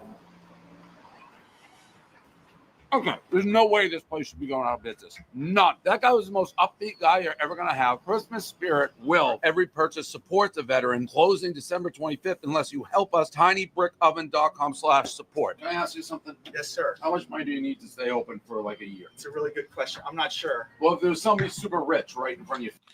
All right. Whatever. What did he do? Give them money or something? Yeah, the guy said, I need about $60,000. He said, done. So okay. He literally gave the guy, he's given him $60,000 to keep the place open for a year. The guy has a GoFundMe or whatever's going on. I looked earlier today, and that was over $42,000. I just think it's cool that, he went out and found this particular situation, helped the guy out with his business. How did I get so orange? What is going on with this camera now? Do I look orange to you? Yes, you look orange to everybody. Nothing changed. I'm just happy that your microphone's working, dude. No, look, but what does it have to do with the lighting? I mean, again, everything's going haywire, Eric. But everybody, he is getting a new computer. This has nothing to do with the computer. It's just some lights changed on their own. Now it's changing again. All right, go ahead. What else do we have there? Well, it also your camera always gets weird if you hold up. There we go. You're good now. No, nothing happened. All of a sudden, it's know what? I think it's whenever you're pulling up the paper. But why does it stay so long? Well, because it's a crap sensor on the camera, but it's doing a white balance thing when it pulls the blue of your shirt and the paper. So when you hold up paper, sometimes I think it's resetting the white balance. Let's get on with the show. Enough about me. Okay. Anyway, gave the guy $60,000. Guy staying in business. Merry Christmas. Great story. I like seeing that kind of thing. That's a good story. Especially, after we're talking about government waste, how about, helping a small business person out? Good stuff. Yeah. And now speaking of money and investments, this is people investing in us, which I deeply, deeply appreciate. Daniel Fredericks, $20. Merry Christmas. Very excited for today's topics and conversation. Well, thank you, Daniel. And hopefully everybody are enjoying it. It is kind of a thin news time right now. I mean, Christmas is not what do you mean thin? There's more news than we can even get in here. I mean, yes and no. I mean, it's like we're not going Trump, every 10 seconds. John with a 10-pound super sticker. Thank you very much. Carrie C. Mark, did you see where the Grateful Dead were honored at the Kennedy Center by David Letterman and others? Yes. Okay. Any thoughts on it, or just? I don't know. It's bizarre. It's just bizarre. There was also some other people honored. It always seems like Robert De Niro is always there for some reason. But Letterman got out of a micro minibus and said he was high. I don't even know what that meant. It was like almost a slap in the face of the counterculture. Letterman, I don't really think of Letterman as a part of the counterculture, but nevertheless, Letterman. Oddly, I don't know about the Dead, but he had Dylan on him a lot of times, and they've been showing it lately because of the Timothy Chalamet movie that's coming out Christmas Day, which I'm going to see. It's a movie by James Mangold. He's written and directed by James Mangold. And James Mangold wrote Walk the Line with Joaquin Phoenix, the Johnny Cash movie with Reese Witherspoon as June Carter. So I have some high hopes for this Dylan movie. So there's been a lot of trailers out and leaks and things of that nature about the Dylan movie. And we'll see. It's early. It ends in 65. So it's like early Dylan, 61 to 65, 4-year period. But Letterman, to his credit, had Dylan on performing, obviously in the 80s, quite a bit. All right. I don't remember the Dead being on Letterman, but maybe they were. I don't know. Maybe they were. All right, Heather, whatever. Merry Christmas. Happy Hanukkah, you filthy animals. Whoa, lady. Jesus Christ. Whoa. Stephen Benbow. Merry Christmas, gentlemen and viewers from sunny Arizona. Thank you, Scott. Yeah, Arizona's got some issues. It might be more to Arizona than I realized. Kerry Lake, maybe she knows where the bodies are buried. Maybe Trump does. But there's some interesting things going on there. Well, remember she had that one guy who was like, she recorded trying to bribe her. I couldn't figure out what's going on. You listen to Mike Benz's explanation about Arizona, it makes a lot of sense. All right. Stephen McMahon. Mark, I heard that Ruth Payne made a Christmas address to the country. Do you know what she said? No, it's not worth $5, Steve. Sorry. Nice try, though, bro. Nice try. Nice try. I'm not your monkey Payne. What's this one? JS said, happy holidays. Thank Nice. you for all you do. Have any of you heard about it? The victim in the subway. That's so disturbing. 27 years old. I don't know who she was. I originally thought she was a homeless woman. She's 27. She was on fire. Cop walked by. It didn't seem to faze him, New York City cop. No, worse still, the perpetrator was like waving to get the flames going higher. Right, but he's a perpetrator, but the cop walked by and couldn't be bothered with trying to put her out. That cop will be identified. I hope. Yeah, because they know who was there at the time. But probably the most heinous crime in the history of the United States. That's all. Happens to be Christmas week. Happens to be an illegal alien that Trump kicked out of the country that came back in under Biden's open border policy. Happens to be a guy who was arrested later in the same day with the cigarette lighter still on him on the F train. I think this incident happened on the F train that goes out to Coney Island and Brooklyn. And not that it matters where the train is going, but the point of the matter is it's just shocking video of the entire situation. I mean, if that doesn't warrant the death penalty, I don't know what does. I agree. And then apparently, I think this is a video of the perpetrator at another time discussing his personal habits.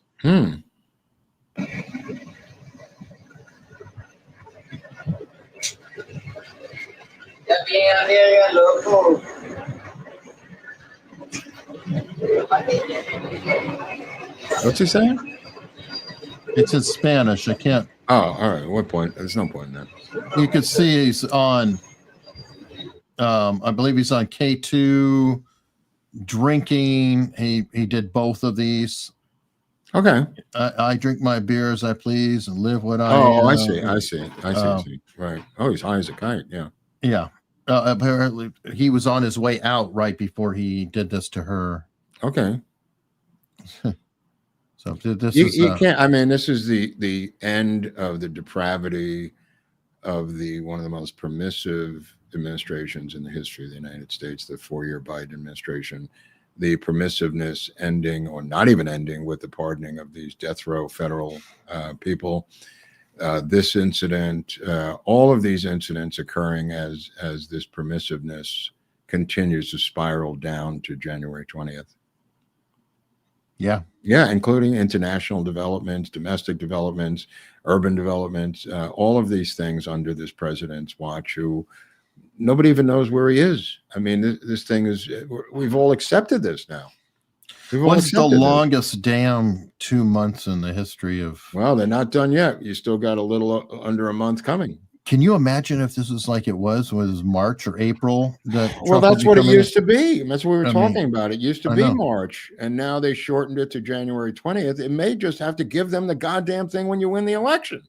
Yeah, maybe it needs to be like California. Raping and pillaging. Yeah, maybe it needs to be like in California because Hockman took over 2 weeks after. In fact, it seemed That's the law here. Yeah. So I was like, "Oh, that'd be good." Here, boom, he won. Good, clear shit out. Yeah, it's all a bullshit story. What it's really designed for is so you can rape and pillage for 3 months after the election. There's really no need because you still have to be confirmed before the new Congress, which doesn't come in till January 3rd. So you could already be the president and have confirmation hearings start in January 3rd anyway. You know, anything to stop the hemorrhaging and bleeding by this particularly corrupt administration. Other administrations literally would hand over the key and not do things to right. Again, he called for a peaceful transition. This is the least peaceful transition I've ever seen in American history. They're just trying to reverse and damage the guy coming in on multiple levels, administratively, economically, physically, anything that they come up with to hamper this guy. This is a peaceful transition? Oh, come on. There's different meanings of peaceful. You know, it doesn't have to mean riots in the streets, which they did the last time. I agree. I mean, this entire reversal or undermining of the incoming president's policies before he gets in there should be illegal. There should be a freeze. Maybe you can't come in. How about your policies are frozen on election day, that you can't do crazy crap to undermine the incoming guy? How about that for a legislation move? Yeah, that'd be nice. I mean, traditionally, and goes both ways. Tradition goes out the window with these leftists, bro. There is no tradition. I'm just saying in the past, even Clinton, other than removing W's from keyboards, they kind of just stopped doing whatever and, just sort of cruised on out. But no, anyway. This is just every single department coming up with some way to undermine the incoming administration. I would say shameless, but they have no shame, so it doesn't matter if you try to shame them. You need legislation to stop them, and even legislation doesn't stop these freaking people. He's given away more college loan money and to college students today. I mean, every single thing you could think of, they're coming up with. Yeah, even the whole. Holy cow! Right. Sorry, I just saw a giant Rumble rant, so I have to cover that. But yeah, even that, or the work at home stuff that they had for the government, he signed a thing on it. Another example, great example. Oh, but that one is just stupid. That's just toying with people because Trump could go right in and say, "Okay, no, he can't. They're going to go to court to stop it, Eric. They're going to court. They will not come in. They're going to court. They're going to tie this up for 4 fucking years now." I thought the same thing.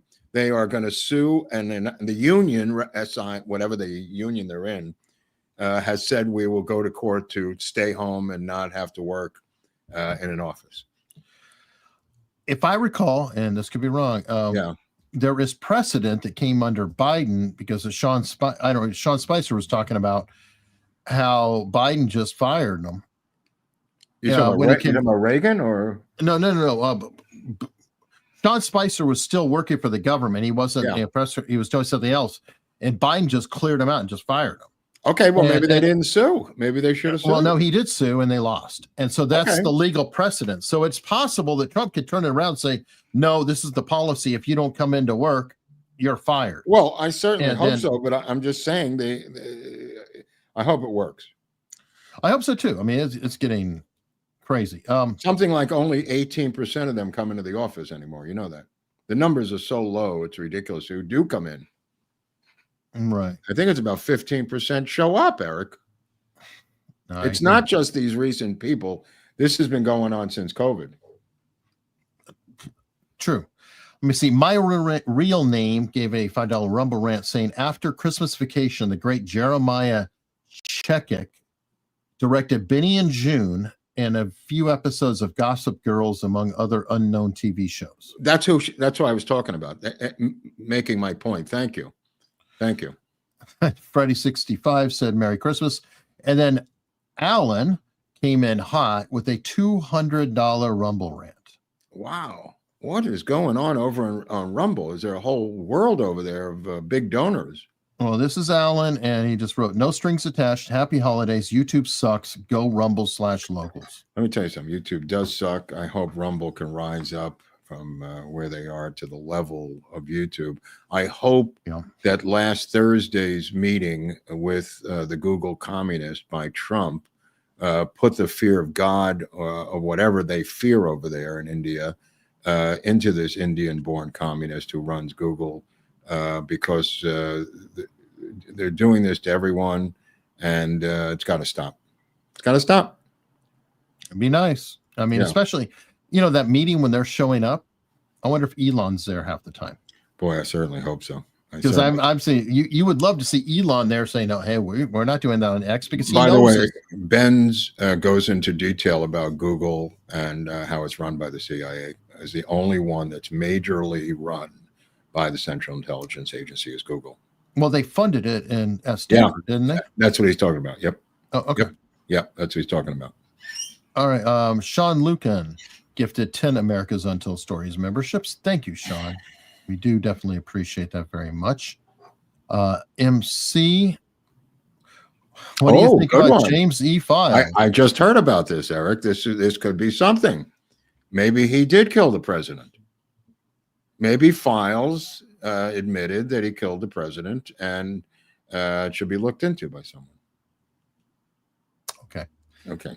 He admitted it again, you're saying? In this new interview that he's dead again from, I think he admitted that he killed Kennedy. I see.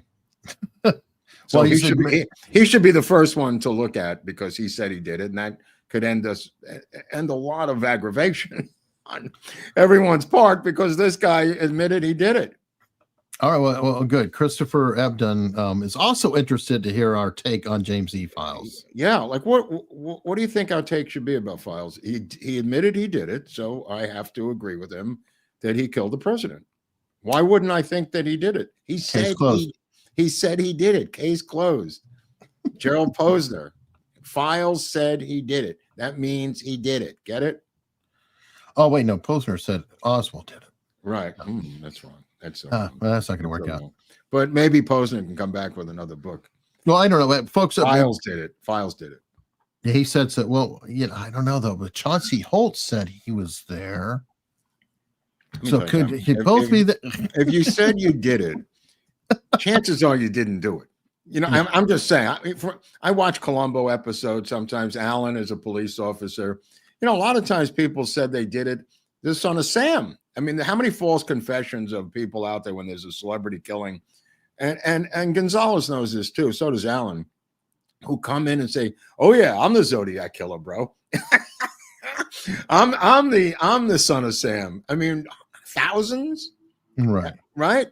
This is in that, I think, in that mindset, Eric. Right. But you don't understand, Eric. You don't understand. He was at the picket fence. Yes, he knew things in 2023. He knew things that other people didn't know. Therefore, ipso facto, he did it. Obviously, everyone, we are toying around. We don't believe the guy. We've never believed the guy.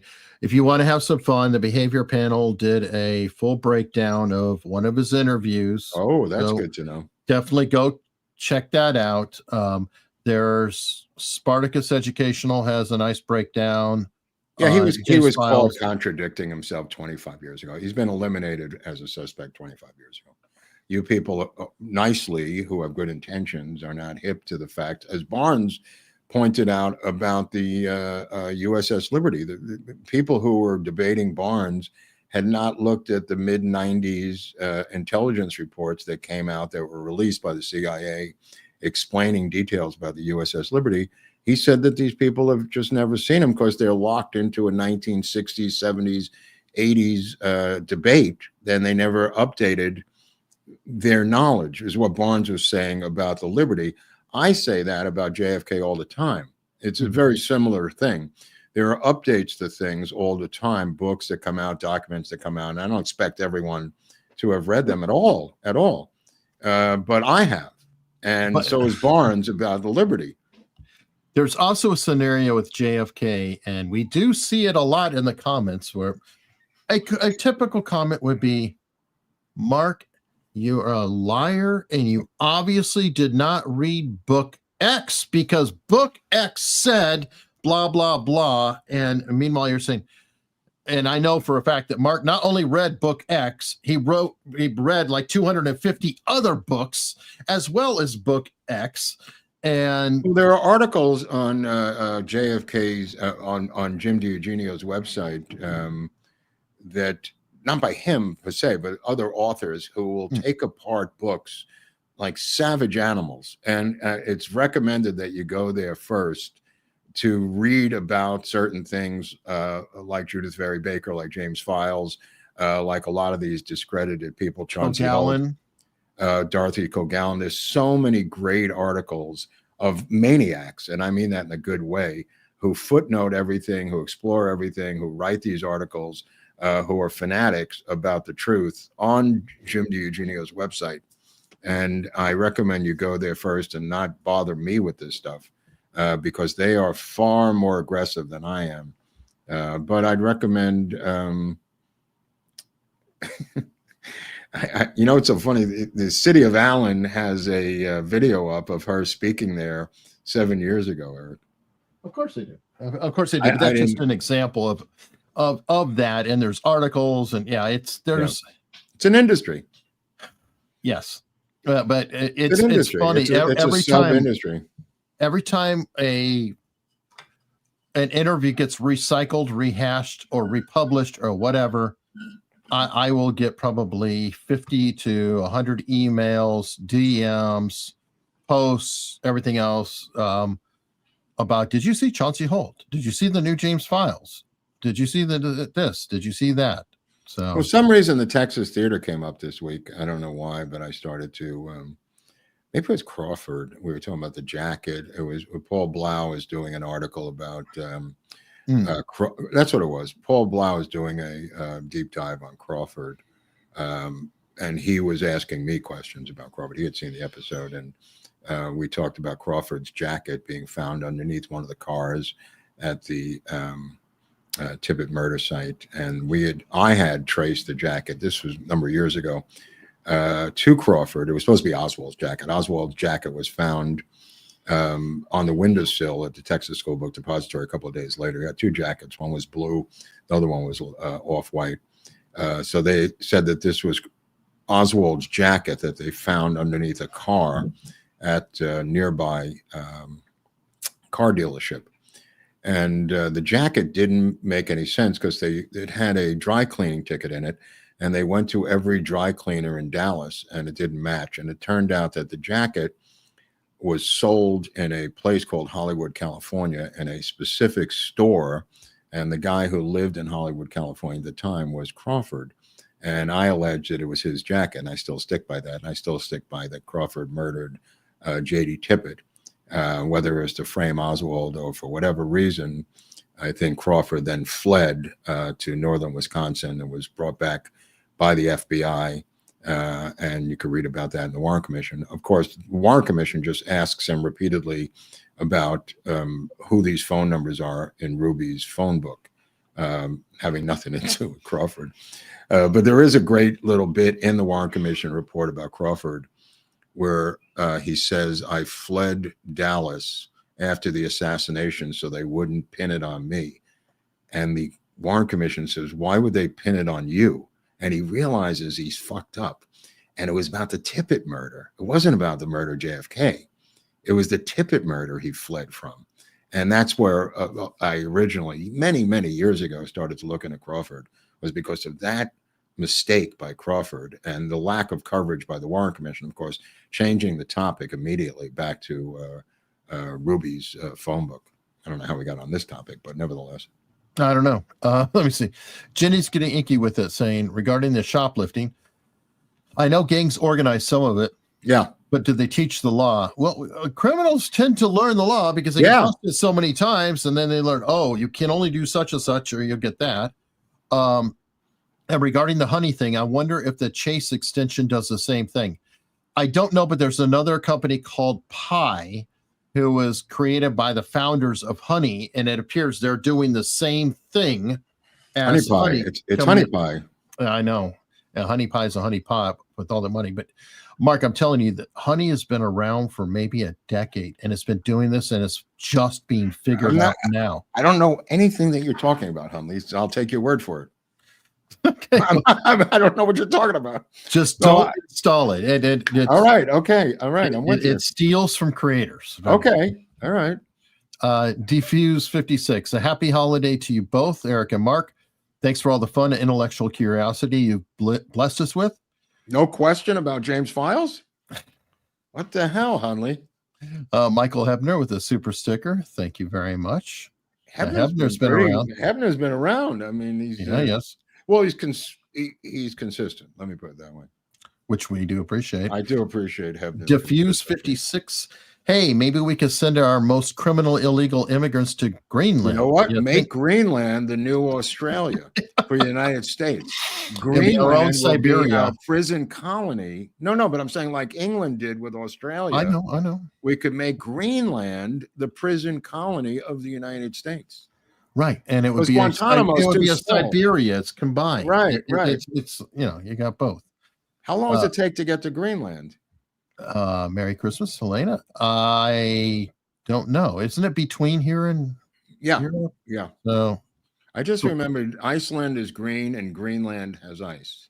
Right. That was Eric the Red's joke to try to get people to move to Greenland. Oh yeah, that's right. I forgot about that. Yeah, that's how we learned to remember the name in school. Yeah, well, it's clever if you think about it. Some teacher told me that. They say, Grandpa with $10. You guys rock. Well, thank you, Grandpa. Thank you, Gramps. I don't know if it's a grandpa in real life. I don't know. What happened to Rumble? Was there a question at Rumble? You said there was a long Rumble rant or something. No, Alan gave us. The financial. Yeah, the financial thing. I thought there was a long statement that went. There's a movie called Conclave. I don't know if anybody's seen it. It's about the popes, and it stars Ray Fiennes. And I want to see it Christmas coming out. If anybody knows anything about it, anything with Ray Fiennes, I'll watch. Help me understand how a guy can spell his name Ralph and be Rafe. I have no idea. I could care less. One of the greatest actors of all time. Thomas Hardy has a very simple name to spell. And I watched Bike Riders with him and Austin Riley, which was about a motorcycle gang in 1962 in the Midwest. Fascinatingly terrible movie. But Thomas Hardy, you cannot take your eyes off this guy. One of the greatest actors living today is Thomas Hardy. I don't even like the movie, but the point of the matter is Hardy was unbelievable in this movie. It's called Bike Riders, by the way, about a motorcycle gang in the Midwest, 1962. All right. Jenny's getting inky with it. All this monkey talk has me humming the Lancelot Link secret chimp theme song. What? Look, she's on drugs. Would you stop with her? I mean, look, she's in recovery. Look, remember that the chimp mail you used to get, monkey mail? People used to send it to each other for their birthday cards. It was like an early audio email service, monkey mail. And I don't know what happened to that. It had a speaking thing like with an auto voice kind of a thing where you could say some stuff to it, and it was kind of cute. Monkey mail. Okay, I don't know. We do have an important public message though that I need to play you now. Okay. It is me, Santanator, and if you do not want a fat piece of gold for Christmas, you will subscribe to this channel now. Do it now. Didn't he say, forget your rights during Yes, he COVID. did. I mean, what was? Are we supposed to forget that he said that? No, he's an ass. Yes. But we Alec Baldwin spoke for us. Arnold Right. Schwarzenegger spoke us. This is counterintuitive, but we're trying to up the numbers. We managed to get 11,000 people to subscribe in a year versus It took us a year for 11,000 people. I mean, I think Viva got that in one episode. Somebody's got a hard on for this channel, and we're going to see what the Federal Communications Commission says about all this. This has got to end with this guy, and Google's got to be overthrown. and that's right. He also said that fuck your freedoms. Fuck your freedoms. That's right. That was another one he said. Oh yeah, Is he gaslighting us now? no, he voted for Kamala and endorsed her. Remember he did that full blown endorsement. Right. That's right. That's right. Yeah. Enough with this Stephen A. Smith. By the way, he talked about missing history. He's all of a sudden he's everywhere. He voted for Kamala, supported her. He denounced his black friends, male friends, for trying to talk him into voting for Trump. And now I'm supposed to take Stephen A. Smith seriously? What the hell's with Stephen A. Smith all of a sudden? Oh, he's kind of like Cenk Uygur. Yeah. You're going to see more of that. Yeah. Well, I hope he doesn't. Well, no, I'm not going to say hope anything, but I'm just tired of seeing the guy. Fair enough. Angie Crudito is a new member. Thank you very much. And Stephen McMahon is back. Mark, why don't you jump on every chance to do old Ruth baby anytime you want? I'll do Mrs. Slocum. Well, I'll do it, but it's got to be the right moment, to do. Maybe New Year's Eve. He's got to have the mood and the lighting, the feeling, the lighting, the mood, the whole thing to pull it off. Fair enough. And by the way, there's a guy named Mike Donnellan you might want to look at. He's he's Biden's brain. He's the guy behind Biden. He's been with Biden since 1982. His name is Mike Donnellan, Donilon. I don't know where he's going to go after this. One of the sketchiest people on the planet Earth. He is the guy who's the real president of the United States. Just giving you the information. You could do what you want with this. He's got a brother named Tom. Tom Donilon has a small job, who's his brother. His brother is the head of something called BlackRock, Eric. These two have been running the administration since day one. Just a little tip out of people still out there for Christmas. Lovely. All right. Back to a happy note. Alex Davy Duke with $20 Canadian. Merry Christmas and Hanukkah and Festivus. Thanks for your great content, Mark. Now, what about the other one? Kwanzaa. Invented by a black black studies professor, I think, out of Oakland, like in 1969 or 7. Something like that, yeah. Right. Kwanzaa is like that's why Festivus is so funny, because they invented Festivus on Seinfeld, and it's got probably more name recognition now than Kwanzaa does, or at least an equal amount. Deservedly. Either way, what we're going to be doing is heading over to locals. I hope everybody has a wonderful Christmas tomorrow. And we thought, what are you going to have? I'm having a ham. What are you having? We normally do ribeye roast on Christmas, but Leslie didn't feel like doing the whole roast thing, so I'm doing ribeye steaks on the grill. Right. What do you do with the ham glaze? Do I glaze the ham before I cook it? If that's what you like. No, I don't know what I'm doing, Hunley. I mean, I'm asking for, no, do what you like. I mean, okay. I'm a Jew asking you about a ham, and you which say, is ironic in itself. You say, of course. That's why I'm asking you. Anyway, well, there's two different ways. I mean, you could glaze it afterwards if you want it moist, but if you want a crust on it, and if you like a crust, I like a crust personally. So if you glaze it and then cook it and then broil it at the last minute, you might have a nice comment down below, ladies, on how to glaze it. What, excuse me? And men. Men, whatever. Right. How to glaze a ham. I'm asking on behalf of a Jewish person about the ham thing. How to glaze the ham. Or do you do it before you put it in the oven, or like Eric says, later in the process? Would you use a brush, or Like, how do you get it over the ham? I got these smaller round hams, like like that, like a bigger than a softball a little bit. So I got 2 of them to put in. If anybody knows how to cook those. Do you like caramelization on your meat? Eric, that's a little personal. Do I like caramel? Eric, come on. No, I mean, I like a crust. Do you like it when the meat has kind of a crust on it, and then on the edge where it's depends what the meat is, I think. Okay, well, that's what the glaze is gonna be. If you put it on before and you cook it in, it's gonna have like a crust on it. Yeah, I don't like that. Which can be okay. So then you might probably want to glaze it after. But after being late in the cooking process, or after it comes out of the oven? Late in the process, or even after, because then it'll be a moist glaze. But, all right, good point. But, Ladies, but, if you but can everybody in the comments, go ahead and let us know. Put in the comment section. We can, and if you want to push the like button, the follow button, whatever button you have over there, the subscription button. I mean, Always whatever good. button would help, because we had a huge season of what did we have, 12,000 new subscribers in the entire year.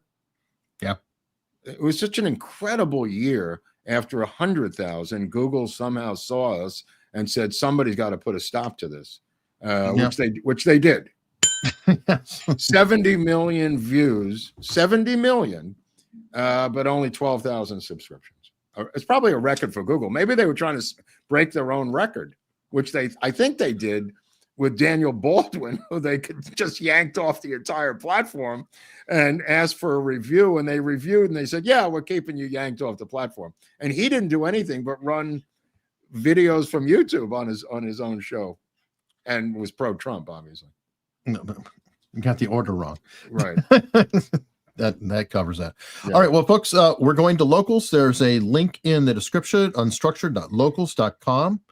I hope you consider coming by there. You can be a member for free. And if you wish to support us and get the other benefits, that is an option too. And we will see you there. Well, I just want to add one more thing. This guy was accusing me of neglecting some. I think people get so accusative. It's so bizarre of never doing an episode on Oswald on YouTube channel. And that's false.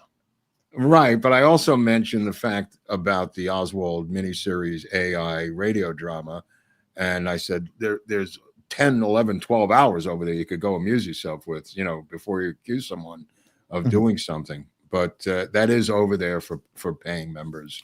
I just wanted to point that out. And by the way, for those who said we did know Oswald on YouTube, that's false. There's Oswald in Japan, an episode specifically on Oswald. It's the first. There's going to be multiple Oswald episodes, but there is one there. So, but I'm saying the ultimate Oswald is 12 hours on Oswald. Agreed. In the miniseries. I mean, how many more hours can you get? Well, we do have the LBJ one to do, so that might be fun when we get the LBJ miniseries going. Well, yeah, we have one of those. All right. See everybody there on our way to locals. Okay. Momentarily. Okay.